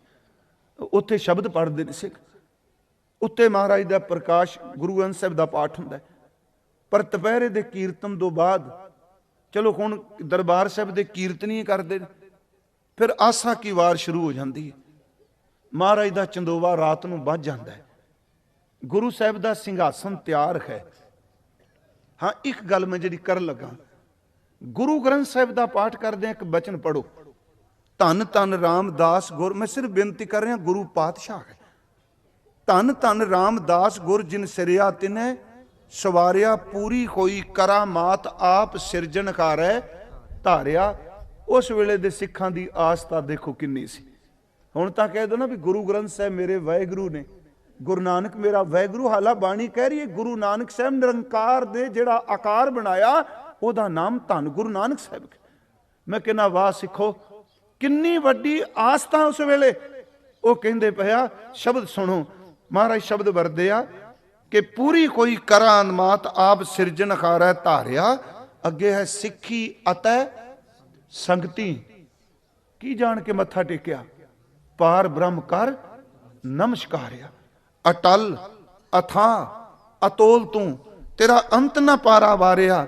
ਜਿਨੀ ਤੂੰ ਸੇਵਿਆ ਭਾਉ ਕਰ, ਸੇ ਤੁਧ ਪਾਰ ਉਤਾਰਿਆ। ਲੱਭ ਲੋਭ ਕਾਮ ਕ੍ਰੋਧ ਮੋਹ, ਮਾਰ ਕੱਢੇ ਤੁਧ ਸਾ ਪਰਵਾਰਿਆ। ਧਨ ਸੋ ਤੇਰਾ ਥਾਨ ਹੈ। ਬੇਨਤੀ ਸੁਣੋ, ਇਹਦੇ ਅਰਥ ਬੜੇ ਸੌਖੇ। ਤੇਰਾ ਥਾਨ ਧਨਤਾ ਜੋਗ ਹੈ, ਸੱਚ ਤੇਰਾ ਪੈਸਕਾਰਿਆ। ਗੁਰਮੁਖੀ ਚ ਇਹ ਸ਼ਬਦ ਪੈਸਕਾਰਾ, ਤੇ ਆਪਾਂ ਪੈਸਕਾਰਾ ਹੀ ਬੋਲਣਾ ਹੈ। ਉਂਝ ਇਹ ਲਫ਼ਜ਼ ਆਉਂਦਾ ਹੈ ਫਾਰਸੀ ਵਿੱਚੋਂ, ਇਹ ਸੰਸਕ੍ਰਿਤ ਦਾ ਨਹੀਂ। ਫਾਰਸੀ ਵਿੱਚ ਇੱਕ ਲਫ਼ਜ਼ ਹੈ ਜੀ ਪੇਸ਼ਕਾਰਾ। ਉਸ ਪੇਸ਼ਕਾਰੇ ਲਫ਼ਜ਼ ਨੂੰ ਸਮ ਅਰਥਾਂ ਵਿੱਚ ਗੁਰੂ ਕੇ ਰਬਾਬੀਆਂ ਨੇ ਵਰਤਿਆ, ਧਨ ਸੋ ਤੇਰਾ ਥਾਨ ਹੈ, ਸੱਚ ਤੇਰਾ ਪੈਸਕਾਰਾ, ਪੈਸਕਾਰਿਆ। ਹੁਣ ਫਾਰਸੀ ਵਿੱਚ ਕਿਸੇ ਨੂੰ ਪੁੱਛੋ ਵੀ ਪੇਸ਼ਕਾਰਾ ਕਿਹਨੂੰ ਕਹਿੰਦੇ, ਅਸਲ 'ਚ ਕੀ ਹੈ ਕਿ ਪੁਰਾਤਨ ਸਮੇਂ ਜਦੋਂ ਬਾਦਸ਼ਾਹ ਚੱਲਦਾ ਸੀ ਉਹਦੀ ਰਿਹਾਇਸ਼ ਵੱਖਰੀ ਸੀ, ਤੇ ਸੱਚ ਇਹ ਵੇ ਉਹਦਾ ਦਰਬਾਰ ਲੱਗਣ ਦਾ ਥਾਂ ਵੱਖਰਾ ਹੁੰਦਾ ਸੀ। ਰਿਹਾਇਸ਼ ਵੱਖਰੀ, ਦਰਬਾਰ ਵਾਲਾ ਥਾਂ ਵੱਖਰਾ। ਬਾਦਸ਼ਾਹ ਦਰਬਾਰ ਵਿੱਚ ਜਾਂਦਾ ਸੀ, ਘਰ ਤੋਂ ਦਰਬਾਰ ਤੱਕ ਜਿਹੜਾ ਸਫ਼ਰ ਪਾਤਸ਼ਾਹ ਕਰਦਾ ਸੀ, ਬਾਦਸ਼ਾਹ ਉਹ ਪਾਲਕੀ 'ਚ ਕਰਦਾ ਹੁੰਦਾ ਸੀ। ਵੇਖੋ ਮਹਾਰਾਜ ਨੇ ਕੈਸੀ ਸਾਡੇ ਬਖਸ਼ਿਸ਼ ਕੀਤੀ। ਹੁਣ ਅਸੀਂ ਦੇਖਨੇ ਆ ਕਿ ਜਦੋਂ ਬਾਦਸ਼ਾਹ ਦੀ ਪਾਲਕੀ ਚੱਲਦੀ ਸੀ ਤੇ ਜਿਹੜੇ ਫਰਿਆਦੀ ਲੋਕ ਹੁੰਦੇ ਸਨ, ਦੁੱਖ ਦੇ ਪੀੜਤ, ਉਹ ਲੋਕੀ ਰਾਤ ਨੂੰ ਆ ਕੇ ਬਹਿ ਜਾਂਦੇ ਸਨ। ਕਈ ਵਾਰੀ ਉਹਨਾਂ ਦੇਖਣਾ ਸ਼ਾਇਦ ਪਾਲਕੀ ਚੋਂ ਕਿਤੇ ਪਰਦਾ ਪਾਸੇ ਹੋਵੇ ਤੇ ਬਾਦਸ਼ਾਹ ਦੀ ਨਜ਼ਰ ਪੈ ਜਾਏ। ਜਦੋਂ ਬਾਦਸ਼ਾਹ ਦਰਬਾਰ ਵਿੱਚ ਪਹੁੰਚਣਾ, ਉਹਦੇ ਪਹੁੰਚਣ ਤੋਂ ਪਹਿਲਾਂ ਜਿਹੜੇ ਕਵੀ ਸਨ, ਉਹਦੀ ਸਿਫਤ ਕਰਨ ਵਾਲੇ ਜਿਹੜੇ ਸੱਜਣ ਰੱਖੇ ਹੁੰਦੇ ਸਨ, ਗਵਈਏ, ਉਹ ਪਹਿਲਾਂ ਪਹੁੰਚ ਜਾਂਦੇ ਸਨ ਤੇ ਸੱਚਮੁੱਚ ਉਹਦੀ ਪਾਲਕੀ ਅੱਗੇ ਚੋਬਦਾਰ ਵੀ ਹੁੰਦੇ ਸਨ, ਉਹਦੀ ਪਾਲਕੀ ਅੱਗੇ ਨਗਾਰਾ ਵੀ ਵੱਜਦਾ ਸੀ, ਉਹਦੀ ਪਾਲਕੀ ਅੱਗੇ ਨਰਸਿੰਘਾ ਵੀ ਵੱਜਦਾ ਸੀ। ਜਦੋਂ ਪਾਤਸ਼ਾਹ ਅੰਦਰ ਪ੍ਰਵੇਸ਼ ਕਰਦਾ ਸੀ, ਉਹਦੇ ਤਖਤ ਤੇ ਬਹਿੰਦਿਆਂ ਬਹਿੰਦਿਆਂ ਜਿਹੜੇ ਸਿਫਤ ਕਰਨ ਵਾਲੇ ਕਵੀ ਢਾਡੀ ਉਹਦੀਆਂ ਸਿਫਤਾਂ ਵਿੱਚ ਗੀਤ ਗਾਉਂਦੇ ਹੁੰਦੇ ਸਨ। ਇਹ ਪਾਤਸ਼ਾਹ ਦਾ ਚਿੰਨ੍ਹ ਹੈ ਪੁਰਾਣੇ ਸਮੇਂ। ਹੁਣ ਦੇਖੋ ਸ਼ਬਦ ਕੈਸਾ ਸੁਣਿਆ, ਸੱਚ ਤੇਰਾ ਪੈਸਕਾਰਿਆ। ਮੈਂ ਬੇਨਤੀ ਕਰਾਂਗਾ ਕਿ ਗੁਰੂ ਗ੍ਰੰਥ ਸਾਹਿਬ ਵਿੱਚ ਝੂਠੇ ਪੈਸ਼ਕਾਰਿਆਂ ਦਾ ਜ਼ਿਕਰ ਵੀ ਕੀਤਾ, ਇੱਥੇ ਸੱਚ ਤੇਰਾ ਪੈਸਕਾਰਿਆ। ਇੱਕ ਬਾਬਾ ਫਰੀਦ ਸਾਹਿਬ ਦਾ ਸ਼ਬਦ ਹੈ ਕਿ ਪਾਸ ਦਮਾਮੇ ਛੱਤ ਸਿਰ ਭੇਰੀ ਛੱਡੋ ਰੱਡ। ਆਹ ਹੈ ਪਾਤਸ਼ਾਹ ਜਿਨ੍ਹਾਂ ਦੀ ਨਾਸ਼ ਹੋ ਗਈ।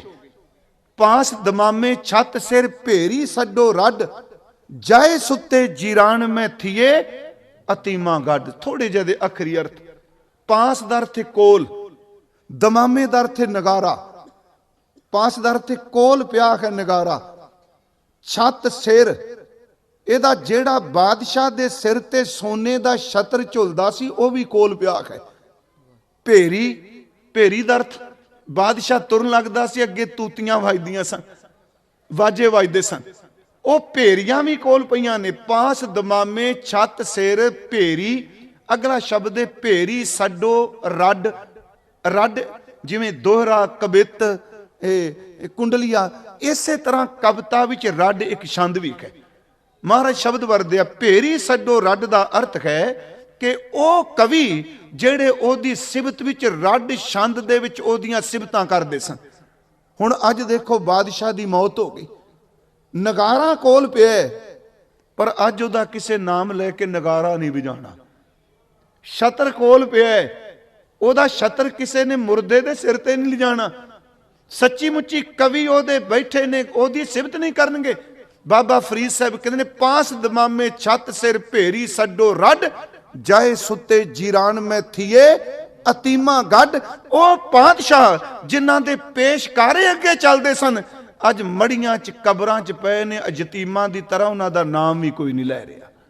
ਗੁਰਮੁਖੀ ਗੱਲ ਯਾਦ ਰੱਖਿਓ ਕਿ ਪਾਤਸ਼ਾਹ ਦੇ ਪਹੁੰਚਣ ਤੋਂ ਪਹਿਲਾਂ ਉਹਦੀਆਂ ਸਿਫਤ ਕਰਨ ਵਾਲੇ ਪੇਸ਼ਕਾਰੇ ਪਹੁੰਚਦੇ ਆ। ਧੰਨ ਗੁਰੂ ਰਾਮਦਾਸ ਦੇ ਦਰਬਾਰ ਵਿੱਚ ਗੁਰੂ ਗ੍ਰੰਥ ਸਾਹਿਬ ਪਾਤਸ਼ਾਹ ਦੇ ਪਹੁੰਚਣ ਤੋਂ ਪਹਿਲਾਂ ਉਹਨਾਂ ਦੀਆਂ ਸਿਫਤਾਂ ਕਰਨ ਵਾਲੇ ਪੇਸ਼ਕਾਰੇ ਪਹੁੰਚ ਜਾਂਦੇ ਆ। ਇਹ ਪਾਤਸ਼ਾਹ ਸੱਚੀ ਪਾਤਸ਼ਾਹ ਦਾ ਚਿੰਨ੍ਹ ਹੈ। ਇਸੇ ਕਰਕੇ ਉੱਥੇ ਪਾਲਕੀ, ਉੱਥੇ ਚੌਰ ਸਾਹਿਬ, ਜਿੰਨੇ ਵੀ ਅਸੀਂ ਸ਼ਬਦ ਵਰਤਨੇ ਆ, ਗੁਰਮੁਖੀ ਕਰਮ ਕਾਂਡ ਤੇ ਪਖੰਡ ਨਹੀਂ, ਇਹ ਸੱਚੀ ਸਲਤਨਤ ਦੇ ਚਿੰਨ੍ਹ ਨੇ। ਤੇ ਕਮਾਲ ਦੀ ਗੱਲ ਕਿ ਇਹਦੇ ਘਰ ਦੀ ਪਾਤਸ਼ਾਹੀ ਆਦ ਜੁਗਾਦੀ ਹੈ। ਇਸ ਪਾਤਸ਼ਾਹੀ ਨੂੰ ਕੋਈ ਨਸ਼ਟ ਨਹੀਂ ਕਰ ਸਕਦਾ। ਬੇਨਤੀ ਹੈ ਜੀ, ਸਮਰੱਥ ਅਕਾਲ ਪੁਰਖ ਰਾਜੇ। ਗੁਰੂ ਸਾਹਿਬ ਜੀ ਪਾਤਸ਼ਾਹ ਸੀ, ਸਾਰੇ ਪਾਤਸ਼ਾਹ ਸਤਿਗੁਰੂ ਪਾਤਸ਼ਾਹ ਜੀ ਸ਼ਬਦ ਵਰਤਨੇ। ਤੀਸਰੀ ਮੈਂ ਬੇਨਤੀ ਕਰਾਂਗਾ, ਜ਼ਰੂਰ ਇਹਨੂੰ ਪਹੁੰਚਾ ਲਈਏ ਆਪਾਂ, ਕਿ ਬੰਦਗੀ ਕਰਨ ਵਾਲਾ ਵੀ ਪਾਤਸ਼ਾਹ ਬਣ ਜਾਂਦਾ ਹੈ, ਪਰ ਉਹ ਕਦੀ ਦਾਅਵਾ ਨਹੀਂ ਕਰਦਾ ਮੈਂ ਪਾਤਸ਼ਾਹ ਹਾਂ। ਰੂਹਾਨੀ ਤੌਰ ਤੇ ਨਾ ਉੱਚਾ ਉੱਠ ਜਾਂਦਾ ਹੈ, ਸੱਚੀ ਮੁੱਚੀ ਉਹ ਵੀ ਰਾਜਿਆਂ ਦਾ ਰਾਜਾ ਬਣ ਜਾਂਦਾ ਹੈ। ਦੋ ਕੁ ਪਾਠ ਅਸੀਂ ਹੋਰ ਮਹਾਰਾਜ ਦੀ ਬਾਣੀ ਚੋਂ ਕਰਾਂਗੇ, ਸਤਿਗੁਰੂ ਬਖਸ਼ਿਸ਼ ਕਰਨ। ਇੱਕ ਤਾਂ ਜਪਜੀ ਸਾਹਿਬ ਵਿੱਚ ਅਸੀਂ ਪਾਠ ਕਰਨੇ ਆ, ਜਿਸ ਨੂੰ ਬਖਸ਼ੇ ਸਿਫਤ ਸਲਾਹ। ਇੱਥੇ ਹੁਣ ਨਾ ਤਾਂ ਗੁਰੂ ਜੀ ਦਾ ਜ਼ਿਕਰ ਹੈ, ਨਾ ਪਾਰ ਬ੍ਰਹਮ ਦਾ ਜ਼ਿਕਰ ਹੈ। ਇੱਥੇ ਪਰਮਾਤਮਾ ਜਿਸ ਨੂੰ ਬੰਦਗੀ ਦੀ ਦਾਤ ਦੇ ਦੇਣ, ਜਿਸ ਨੂੰ ਬਖਸ਼ੇ ਸਿਫਤ ਸਲਾਹ, ਨਾਨਕ ਪਾਤਸ਼ਾਹੀ ਪਾਤਸ਼ਾਹ। ਇਹ ਵੀ ਸੱਚੀ ਮੁੱਚੀ ਪਾਤਸ਼ਾਹਾਂ ਦਾ ਪਾਤਸ਼ਾਹ ਹੈ। ਇੱਕ ਬਚਨ ਅਸੀਂ ਮਹਾਂਪੁਰਖਾਂ ਬਾਰੇ ਪੜ੍ਹਨੇ ਆ ਬਾਣੀ ਚ, ਸਤਿਪੁਰਖਾਂ ਬਾਰੇ, ਸੱਚਾ ਅਮਰ ਸੱਚੀ ਪਾਤਸ਼ਾਹੀ। ਉੱਥੇ ਵੀ ਦੇਖੋ ਅਮਰ ਦਾ ਅਰਥ ਉੱਤੇ ਹੁਕਮ ਹੈ, ਅਮਰ ਨਹੀਂ, ਜਿਹਦਾ ਹੁਕਮ ਕਦੀ ਮਿਟ ਨਹੀਂ ਸਕਦਾ। ਸੱਚਾ ਅਮਰ ਸੱਚੀ ਪਾਤਸ਼ਾਹੀ, ਸੱਚੇ ਸੇਤੀ ਰਾਤੇ, ਸੱਚਾ ਸੁਖ ਸੱਚੀ ਵਡਿਆਈ, ਜਿਸ ਕੇ ਸੇ ਤਿਨ ਜਾਤੇ। ਹੁਣ ਦੋ ਪੌੜੀਆਂ ਮਹਾਰਾਜ ਜੀ ਦੀਆਂ ਜੈਤ ਸ੍ਰੀ ਕੀ ਵਾਰ ਵਿੱਚੋਂ ਨੇ ਕਿ ਇੱਕ ਪਾਸੇ ਦੁਨੀਆ ਦਾ ਬਾਦਸ਼ਾਹ ਜਿਹਦੇ ਕੋਲ ਹਰ ਸੁੱਖ ਹੈ, ਦੂਜੇ ਪਾਸੇ ਸੱਚੀ ਮੁੱਚੀ ਪੁਰਾਣੇ ਕੱਪੜੇ ਪਾ ਕੇ ਜ਼ਮੀਨ ਤੇ ਝੌਂਪੜੀ ਵਿੱਚ ਬੈਠ ਕੇ ਗੁਰੂ ਗੁਰੂ ਜਪਣ ਵਾਲਾ ਸਿੱਖ ਬੈਠਾ ਹੈ। ਗੁਰੂ ਜੀ ਦੀ ਨਜ਼ਰ ਵਿੱਚ ਦੋਨਾਂ ਦਾ ਕੀ ਥਾਂ ਹੈ? ਇੱਕ ਤਾਂ ਪਵਿੱਤਰ ਪੌੜੀ ਹੈ ਜੀ ਕਿ ਸੁੰਦਰ ਸੇਜ ਅਨੇਕ ਸੁਖ ਰਸ ਭੋਗਣ ਪੂਰੇ, ਗ੍ਰਹਿ ਸੋਇਨ ਚੰਦਨ ਸੁਗੰਧ ਲਾਏ ਮੋਤੀ ਹੀਰੇ, ਮਨ ਇੱਛੇ ਸੁਖ ਮਾਨਦਾ ਕਿਛ ਨਾਏ ਵਸੂਰੇ, ਸੋ ਪ੍ਰਭ ਚਿਤ ਨਾ ਆਵਈ ਬਿਸਟਾ ਕੇ ਕੀਰੇ। ਕਮਾਲ ਦੀ ਗੱਲ, ਸੋਨੇ ਦਾ ਘਰ, ਸੋਨੇ ਦਾ ਪਲੰਗ, ਸੋਨੇ ਦਾ ਸਭ ਕੁਝ, ਕਿਸੇ ਚੀਜ਼ ਦੀ ਕਮੀ ਕੋਈ ਨਹੀਂ। ਮਨ ਇੱਛੇ ਸੁਖ ਮਾਨਦਾ, ਹਰ ਸੁਖ ਉਹਦੇ ਘਰ ਵਿੱਚ ਹੈ। ਮਨ ਇੱਛੇ ਸੁਖ ਮਾਨਦਾ ਕਿਛ ਨਾਏ ਵਸੂਰੇ। ਪਰ ਗੁਰੂ ਸਾਹਿਬ ਕਹਿੰਦੇ ਰਾਜਾ ਥੋੜਾ, ਸੋ ਪ੍ਰਭ ਚਿਤ ਨਾ ਆਵਈ ਬਿਸਟਾ ਕੇ ਕੀਰੇ, ਗੰਦਗੀ ਦਾ ਕੀੜਾ ਹੈ। ਹੁਣ ਇਸੇ ਨਾਲ ਹੀ ਮਹਾਰਾਜ ਦੀ ਇੱਕ ਪੌੜੀ ਦਾ ਪਾਠ ਕਰੀਏ, ਇਹਦੇ ਚ ਬਿਲਕੁਲ ਵਿਪਰੀਤ ਹੈ। ਉਹ ਪਾਠ ਹੈ ਬਸਤਾ ਟੁੱਟੀ ਝੁੰਪੜੀ, ਚੀਰ ਸਭ ਛਿੰਨਾ। ਬੰਦਗੀ ਕਰਨ ਵਾਲਾ ਕੀ ਹੈ? ਇਹ ਕੋਈ ਪੈਮਾਨਾ ਨਹੀਂ ਹੁੰਦਾ। ਸਿੰਘ ਸਾਹਿਬ, ਮੈਂ ਪਰਸੋਂ ਕਥਾ ਕਰਦਾ ਪਾਠ ਚ ਆਇਆ, ਕਈ ਵਾਰੀ ਸ਼ਬਦ ਵਰਤਨੇ, ਫਲਾਣਾ ਬੰਦਾ ਕਰਮਾਂ ਦਾ ਕੀਤਾ ਭੋਗਦਾ, ਕੋਈ ਸ਼ੱਕ ਨਹੀਂ। ਗੁਰੂ ਗ੍ਰੰਥ ਸਾਹਿਬ ਨੇ ਕਰਮ ਫਿਲਾਸਫੀ ਨੂੰ ਮੰਨਿਆ, ਪੁੰਨ ਨੂੰ ਵੀ ਮੰਨਿਆ, ਪਾਪ ਨੂੰ ਵੀ ਮੰਨਿਆ। ਜਿਹੜਾ ਸ਼ਬਦ ਕਹਿੰਦੇ ਨਹੀਂ ਜੀ ਇਹ ਡਰਾਉਂਦੇ ਨੇ ਬਾਬੇ, ਪੁੰਨ ਪਾਪ ਕੋਈ ਨਹੀਂ ਹੁੰਦਾ, ਇਹ ਤਾਂ ਮਾਰੇ ਨੇ ਮੁਹਾਵਰੇ ਵਰਤੇ। ਮੈਂ ਇੱਕ ਦਿਨ ਕਿਹਾ ਗੁਰੂ ਸਾਹਿਬ ਬਾਣੀ ਚ ਲਿਖ ਗਏ ਉਹ ਭਲੇ ਲੋਕੋ, ਇਹ ਮੁਹਾਵਰਾ ਨਹੀਂ ਹਕੀਕਤ ਹੈ। ਪੁੰਨੀ ਪਾਪੀ ਆਖਣ ਨਾ, ਆਖਣ ਨਾ ਦਾ ਅਰਥ ਇਹ ਅਖਾਨ ਨਹੀਂ, ਇਹ ਮੁਹਾਵਰੇ ਨਹੀਂ, ਇਹ ਹਕੀਕਤ ਹੈ। ਇਹਨੂੰ ਮੁਹਾਵਰਾ ਮਤ ਸਮਝੋ ਪੁੰਨ ਤੇ ਪਾਪ ਨੂੰ। ਪੁੰਨੀ ਪਾਪੀ ਆਖਣ ਨਾਹੇ, ਕਰ ਕਰ ਕਰਨਾ, ਲਿਖ ਲੈ ਜਾਓ ਆਪੇ ਬੀਜ ਆਪੇ ਹੀ ਖਾਓ। ਕਿਹੜਾ ਕਹਿੰਦਾ ਵੀ ਜਾਂਦਾ ਕੁਛ ਨਹੀਂ ਅੱਗੇ? ਦੱਸ ਤਾਂ ਇੱਕ ਦਿਨ ਬੇਨਤੀ ਕੀਤੀ ਜੀ, ਸਰੀਰਕ ਤੌਰ ਤੇ ਕੁਛ ਨਹੀਂ ਜਾਣਾ, ਪਰ ਜੋ ਸਰੀਰ ਨਾਲ ਕੀਤਾ ਉਹ ਜ਼ਰੂਰ ਜਾਣਾ। ਕੱਪੜੇ ਨਹੀਂ ਜਾਣੇ, ਸਰੀਰ ਨਹੀਂ ਜਾਣਾ। ਪਰ ਗੁਰੂ ਸਾਹਿਬ ਤਾਂ ਬਚਨ ਕਰਦੇ ਆ, ਗੁਣਾ ਗਵਾਈ ਗੰਠੜੀ ਅਵਗਣ ਚੱਲੀ, ਇਹ ਨਾਲ ਨਹੀਂ ਗਏ। ਫਿਰ ਅਵਗਣ ਚੱਲੀ ਕੀ ਬਣ ਕੇ? ਆ ਜਿਹੜੇ ਨੂੰ ਸਰੀਰਕ ਸੇਵਾ ਕਰ ਰਹੇ ਆ, ਮਹਾਰਾਜ ਸ਼ਬਦ ਵਰਤਿਆ ਵਿੱਚ ਦੁਨੀਆ ਸੇਵ ਕਮਾਈ ਹੈ ਤਾਂ ਦਰਗਹਿ ਬੈਸਨ ਪਾਈਏ, ਨਾਲ ਨਹੀਂ ਚੱਲਦਾ। ਈਆਂ ਖਾੜ ਚਲੋ ਹਰ ਲਾਹਾ ਆਗੇ ਬਸਨ ਸੁਹੇਲਾ। ਇਸ ਬੜੇ ਸ਼ਬਦ ਨੇ ਜੀ ਬਾਣੀ ਦੇ ਅੰਦਰ, ਗੁਰੂ ਸਾਹਿਬ ਨੇ ਕਿਰਪਾ ਕੀਤੀ ਹੈ। ਹੁਣ ਇੱਥੇ ਸ਼ਬਦ ਹੈ ਦੁਨੀਆ ਦੀ ਨਜ਼ਰ 'ਚ ਉਹ ਸੱਚੀ ਮੁੱਚੀ ਟੁੱਟੀ ਜੀ ਝੌਂਪੜੀ 'ਚ ਹੈ। ਹਾਲਾਂਕਿ ਸ਼ਬਦ ਭਾਈ ਹੇਮਾ ਲਈ ਹੈ। ਗੁਰੂ ਅਰਜਨ ਸਾਹਿਬ ਮਿਕਾਲ ਹੇਮਾ ਕਹਿੰਦਾ, ਭਾਈ ਵੀਰ ਸਿੰਘ ਇਹਨੂੰ ਭਾਈ ਹੇਮੇ ਨਾਲ ਜੋੜਦੇ ਆ। ਹਾਲਾਂਕਿ ਇੱਕ ਸ਼ਬਦ ਜਿਹੜਾ ਮਹਾਰਾਜ ਜੀ ਦਾ ਭਲੀ ਸੁਹਾਵੀ ਛਾਪਰੀ ਜਾਂ ਮੈਂ ਗੁਣ ਗਾਏ, ਉਹਦਾ ਵੀ ਜ਼ਿਕਰ ਕੀਤਾ ਜਾਂਦਾ। ਮਹਾਰਾਜ ਨੇ ਉੱਥੇ ਉਚਾਰਨ ਕੀਤਾ। ਟੁੱਟੀ ਕੋਈ ਝੌਂਪੜੀ ਹੈ, ਪਾਟੇ ਹੋਏ ਕੱਪੜੇ ਨੇ, ਪੇਟ ਭਰ ਕੇ ਖਾਣਾ ਨਹੀਂ, ਪਰ ਕਿਸੇ ਦੇ ਘਰ ਅੱਗੇ ਹੱਥ ਨਹੀਂ ਅੱਡਦਾ। ਬਸਤਾ ਟੁੰਟੀ ਝੁੰਪੜੀ, ਚੀਰ ਸਭ ਛਿੰਨਾ, ਜਾਤ ਨਾ ਪਤ ਨਾ ਆਦਰੋ ਉਦਿਆਨ ਪਰਮੀਨਾ, ਮਿੱਤਰ ਨਾ ਇਠ ਧਨ ਰੂਪਹੀਨ, ਕਿਛ ਸਾਕ ਨਾ ਸਿੰਨਾ। ਨਾ ਪੈਸਾ ਨਾ ਰੋਟੀ ਨਾ ਮਿੱਤਰ ਨਾ ਸੱਜਣ ਨਾ ਜਾਤ ਨਾ ਪਾਤ, ਕੁਛ ਵੀ ਨਹੀਂ, ਸਾਕ ਨਾ ਸਿੰਨਾ। ਪਰ ਮਹਾਰਾਜ ਨੂੰ ਲੋਕ ਕਹਿੰਦੇ ਆ ਕੰਗਾਲ। ਗੁਰੂ ਸਾਹਿਬ ਕਹਿੰਦੇ ਨਹੀਂ, ਇਹਨਾਂ ਨੂੰ ਪਤਾ ਨਹੀਂ ਇਹ ਰੂਹਾਨੀ ਰਾਜ ਦਾ ਮਾਲਕ ਬਣ ਚੁੱਕਾ ਹੈ। ਰਾਜਾ ਸਗਲੀ ਸ੍ਰਿਸ਼ਟ ਕਾ। ਸੁਣੋ ਇਸ ਬੇਨਤੀ ਨੂੰ। ਗੁਰੂ ਅਰਜਨ ਸਾਹਿਬ, ਰਾਜਾ ਸਗਲੀ ਸ੍ਰਿਸ਼ਟ ਕਾ ਹਰ ਨਾਮ ਮਨ ਭਿੰਨਾ। ਤੇ ਸੁਖਮਨੀ ਸਾਹਿਬ ਚ ਮਹਾਰਾਜ ਕਹਿੰਦੇ ਸਗਲ ਸ੍ਰਿਸ਼ਟ ਕੋ ਰਾਜਾ ਦੁਖੀਆ। ਜਿਹਦੇ ਕੋਲ ਦ੍ਰਿਸ਼ਟਮਾਨ ਰਾਜ ਹੈ, ਸੱਚਮੁੱਚ ਉਹ ਅੰਦਰੋਂ ਕਲਪਿਆ ਪਿਆ, ਜਿਹਦੇ ਕੋਲ ਬਾਹਰ ਮੁਖੀ ਕੁਛ ਵੀ ਨਹੀਂ, ਅੰਦਰ ਦੀ ਸਲਤਨਤ ਤੇ ਮਹਾਰਾਜ ਕਹਿੰਦੇ ਸਾਰੀ ਸ੍ਰਿਸ਼ਟੀ ਦਾ ਰਾਜਾ ਹੈ। राजा सगली सृष्ट का हर नाम मन भिन्ना, तिसकी धूड़ मन उधरै प्रभ होए सो प्रसन्ना। ਉਹਦੇ ਚਰਨਾਂ ਦੀ ਧੂੜ ਮਿਲ ਜਾਏ ਤੇ ਪਾਰ ਬ੍ਰਹਮ ਪਰਮੇਸ਼ਰ ਜੀ ਖੁਸ਼ ਹੋ ਜਾਂਦੇ। ਬੇਨਤੀ ਹੈ ਜੀ, ਰਾਜਾ ਵਾਹਿਗੁਰੂ, ਰਾਜਾ ਸਤਿਗੁਰੂ, ਰਾਜਾ ਗੁਰੂ ਦੀ ਬੰਦਗੀ ਕਰਨ ਵਾਲਾ ਸਿੱਖ, ਇਬਾਦਤ ਕਰਨ ਵਾਲਾ, ਜਿਹਨੂੰ ਸਤਿਗੁਰੂ ਨੇ ਸ਼ਬਦ ਦੀ, ਬਾਣੀ ਦੀ, ਭਜਨ ਦੀ ਦਾਤ ਦੇ ਦਿੱਤੀ, ਸੱਚੀ ਮੁੱਚੀ ਉਹਦੇ ਵਰਗਾ ਰਾਜਾ ਕੋਈ ਨਹੀਂ।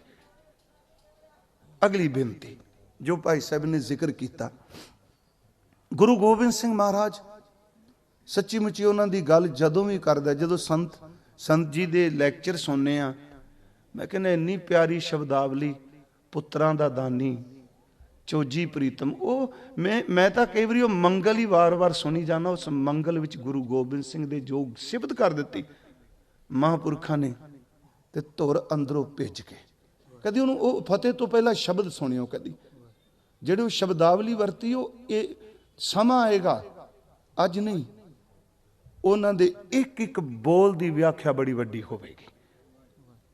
ਵਕਤ ਹੁੰਦਾ ਹੈ, ਬਹੁਤ ਕੁਝ ਕਰ ਜਾਂਦਾ ਸਮਾਂ। ਉਹ ਜਿਹੜੇ ਸ਼ਬਦ ਵਰਦੇ ਆ, ਪੁੱਤਰਾਂ ਦਾ ਦਾਨੀ, ਕਲਗੀ ਵਾਲਾ, ਚੋਜੀ ਪ੍ਰੀਤਮ, ਸੱਚੀ ਮੁੱਚੀ ਉਹਨਾਂ ਸ਼ਬਦਾਂ ਵਿੱਚ ਸਮਝੋ ਇੱਕ ਜਵਾਲਾ ਹੈ। ਜਦੋਂ ਗੁਰੂ ਗੋਬਿੰਦ ਸਿੰਘ ਜੀ ਦਾ ਹੁਣੇ ਜ਼ਿਕਰ ਕਰ ਰਹੇ ਸਨ, ਰਾਜਨ ਕੇ ਰਾਜਾ, ਮਹਾਰਾਜਨ ਕੇ ਮਹਾਰਾਜਾ ਸ਼ਬਦ ਵਰਤੇ, ਉਸ ਵਕਤ ਦਾਸ ਦੇ ਮਨ ਚ ਆਇਆ ਕਿ ਗੁਰੂ ਗੋਬਿੰਦ ਸਿੰਘ ਜੀ ਦਾ ਇੱਕ ਪੱਖ ਸਾਰੇ ਅਸੀਂ ਰੱਖਦੇ ਹਾਂ, ਜਰਨੈਲ ਨੇ, ਸ਼ਸਤਰਧਾਰੀ ਨੇ, ਇਹ ਮਹਾਰਾਜ ਜੰਗਾਂ ਜਿੱਤੀਆਂ, 14 ਜੰਗਾਂ ਮਹਾਰਾਜ ਜੀ ਨੇ ਕੀਤੀਆਂ। ਪਹਿਲੀ ਜੰਗ ਮਹਾਰਾਜ ਨੇ 22-23 ਸਾਲ ਦੀ ਚ ਲੜੀ ਜੀ, ਭੰਗਾਣੀ ਦੀ ਜੰਗ, ਤੇ ਉਸ ਵਿੱਚ ਮਹਾਰਾਜ ਨੇ ਪਹਿਲੀ ਵਾਰ ਸ਼ਸਤਰ ਚਲਾਇਆ ਜੀ ਉੱਥੇ, ਤੇ ਉਹ ਸਾਰੇ ਸ਼ਸਤਰਾਂ ਦਾ ਜ਼ਿਕਰ ਕੀਤਾ। ਨਦੌਨ ਦੀ ਜੰਗ ਮਹਾਰਾਜ ਜਦੋਂ ਲੜਦੇ ਆ, ਆਮ ਤੌਰ ਤੇ ਅਸੀਂ ਸ਼ਸਤਰ ਜਦੋਂ ਚਲਾਨੇ ਆ, ਅਸੀਂ ਤੰਦੀ ਨੂੰ ਖਿੱਚਦੇ ਆ ਸੱਜੇ ਹੱਥ ਨਾਲ।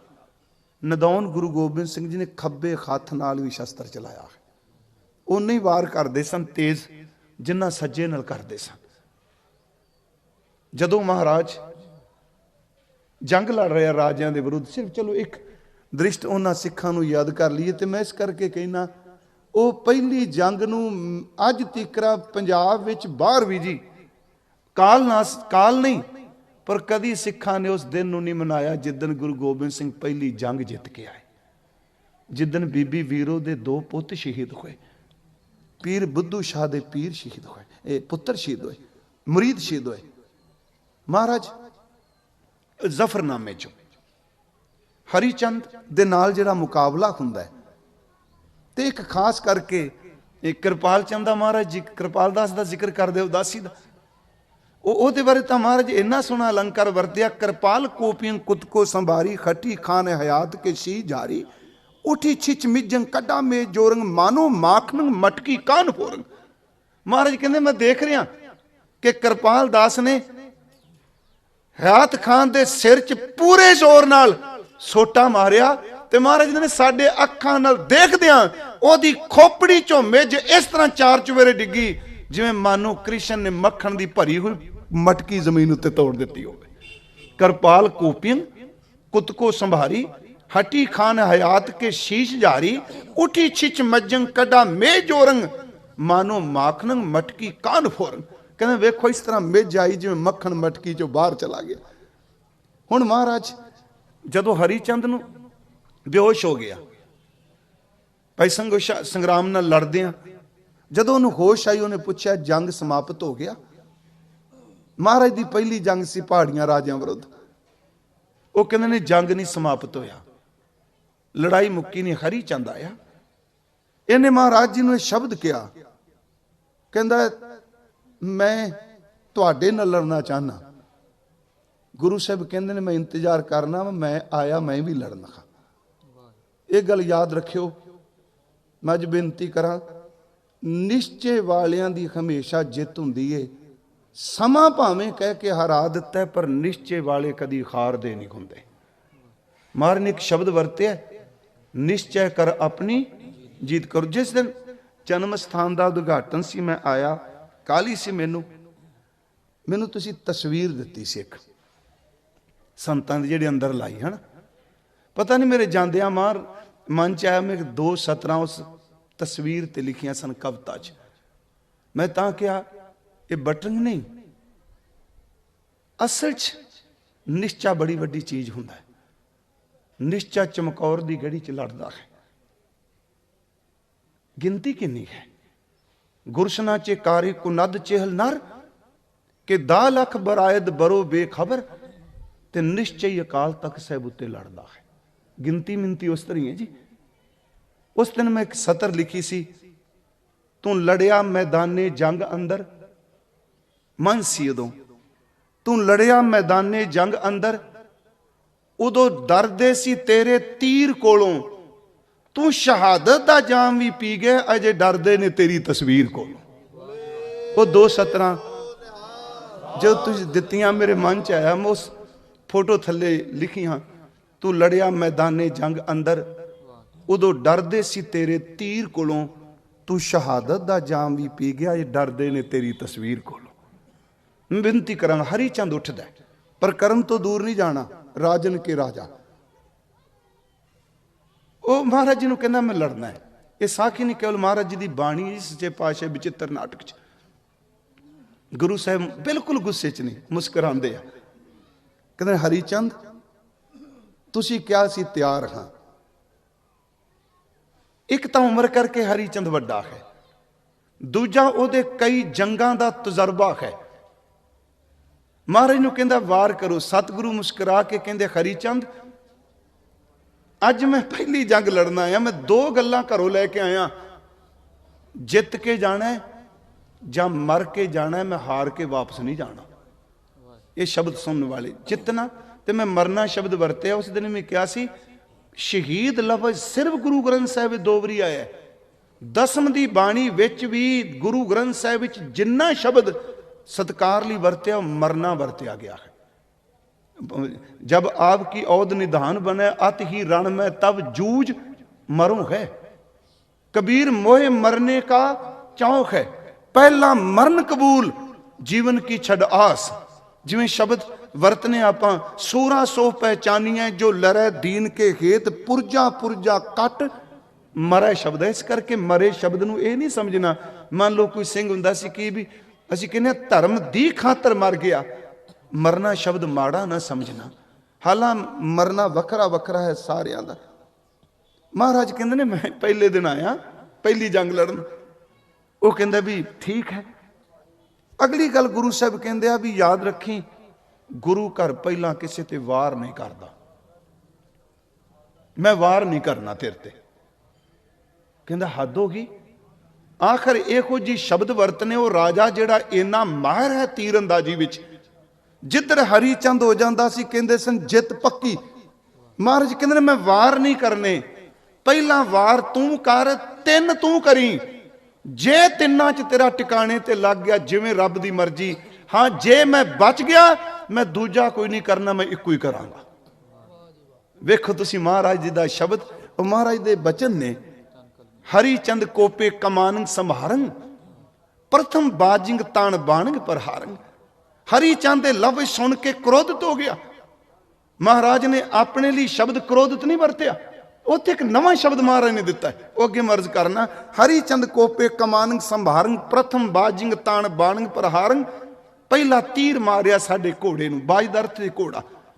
प्रथम बाजिंग तान बाणंग प्रहारंग, द्वितीय ताके तीर मोको चलाएंग, रखिया दैव कान शवै कैसे दाएंग। महाराज कहते दूजा तीर साडे मत्थे दा बनाया, अकाल पुरख रखण वाला कि सच ए वे कि तीर कान नूं छू के अगे निकल गया। तीसरा बचन, तृतीय तीर मारियो सो पेटी मझारंग, बिदंग चिलकितंग द्वाल पालंग पदारंग। तीजा तीर पेटी च मारिया। महाराज ने बटन नहीं समझी पेटी दे, जेड़े रेशमी डोर नहीं हुंदी धागा, तस्मा कई शब्द वरते, उस रेशमी डोर नाल महाराज ने पेटी बन्नी। महाराज उस धागे का जिक्र करते। तृतीय तीर मारियो सो पेटी मझारंग, बिदंग चिलकितंग द्वाल पालंग पधारंग। वो तीर साडी नाभि कोल उस धागे नूं तोड़दा साडी स्किन चिमड़ी तक चला गया। महाराज कहंदे 24 चिंच चरमंग कछू ने घाए आएंग। थोड़ी जी चुंझ चिब्बी पर डूंगा फट नहीं लगा, घाव नहीं आया।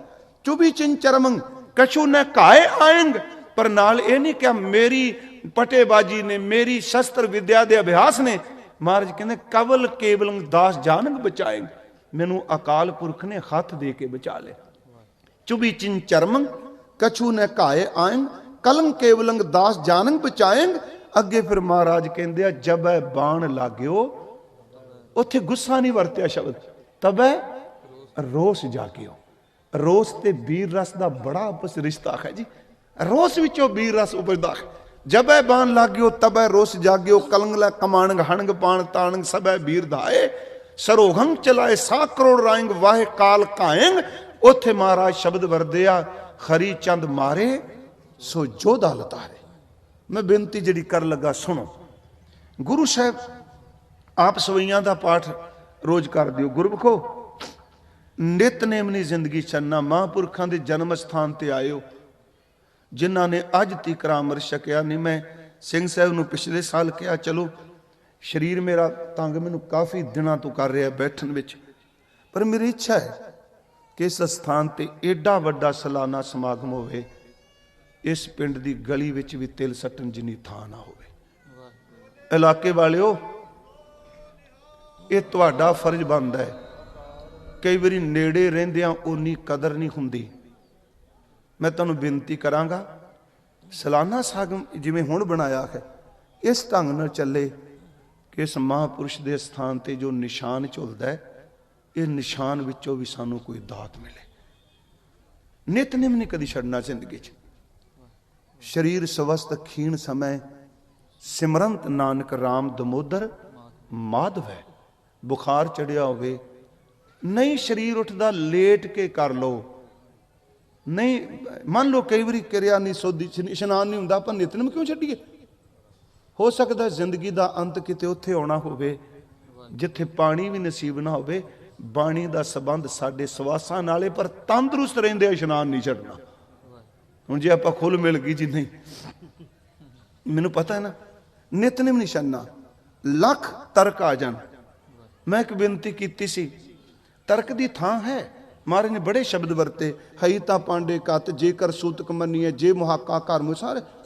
पर गुरमुखो जिथे समर्थ गुरु वे उथे तर्क दी सिर वढ़ के रख देना है। किनू नहीं पता भी कक्कर नूं किंडे लगदे, सब नूं पता है ना। करतारपुर सारिया ने कहा सी किक्कर नूं कंडे लगदे आ। एक बाबा लहणा साहब से उन्हें कहा नहीं होए, नेचर कुदरत के तौर पर किक्कर नूं कंडे लगदे आ, पर जिहड़ा मुरशद मूँह तो बोलदा पिया कंडियां नूं भी मठियाई बना दिंदा है। तर्क सी तर्क मर गया उथे, समर्थ वापरिया। सवैयां दा पाठ आपां करने, उथे देखो राजियां दा जिक्र किया महाराज ने। जीत फिरै सब देश दिशान को बाजत ढोल, ये ओदे वर्गा कोई राजा हो सकता है? ये झूठे राजे आ। जीत फिरै सब देश दिशान को बाजत ढोल, मृदंग नगारे गुंजत गूढ़ गजान के सुंदर किंसत कह खैराज हजारे, भूत भविक भवान के भूपत कौन गने नहीं, जात विचारे श्रीपत श्री भगवान भजे बिन अंत को अंत वेले अंत को अंत के दा इत्थे धर्मराज जमदूत इहो जिहे राजे जिन्हां दे घर च इन्ना कोई सी, अंतले समय जमा दे घर नूं चले गए। महाराज कहते दुनिया दे राजे ने अंत को अंत के धाम सिधारे समाप्ति ते। गुरु गोबिंद सिंह जी का जफरनामा इहदा पाठ जरूर हर सिख करे। महाराज जी ने जेडे 12 शेर पहला लिखे ना, दास्तान वखरी है। 12 शेर जेडे पहला ने वो सिर्फ अकाल पुरख की सिफत च ने गुरु गोबिंद सिंह। तो मैं पिछले दिन ही कहा कि असी कहने जी हुण मैं शब्द वरते हर बंदा कर्मां दा भोगदा है, नहीं, महापुरख कमाई वाला नवे कर्म सिरज के जाता है। एक 7 दिनां च 6 दिन 7 दिन बनते आ, 8 पो 13 पो 4 साहिबजादे माता जी 3 प्यारे जान तो प्यारे सिख। आपां कहां महाराज ने कर्मां दा भोगिया?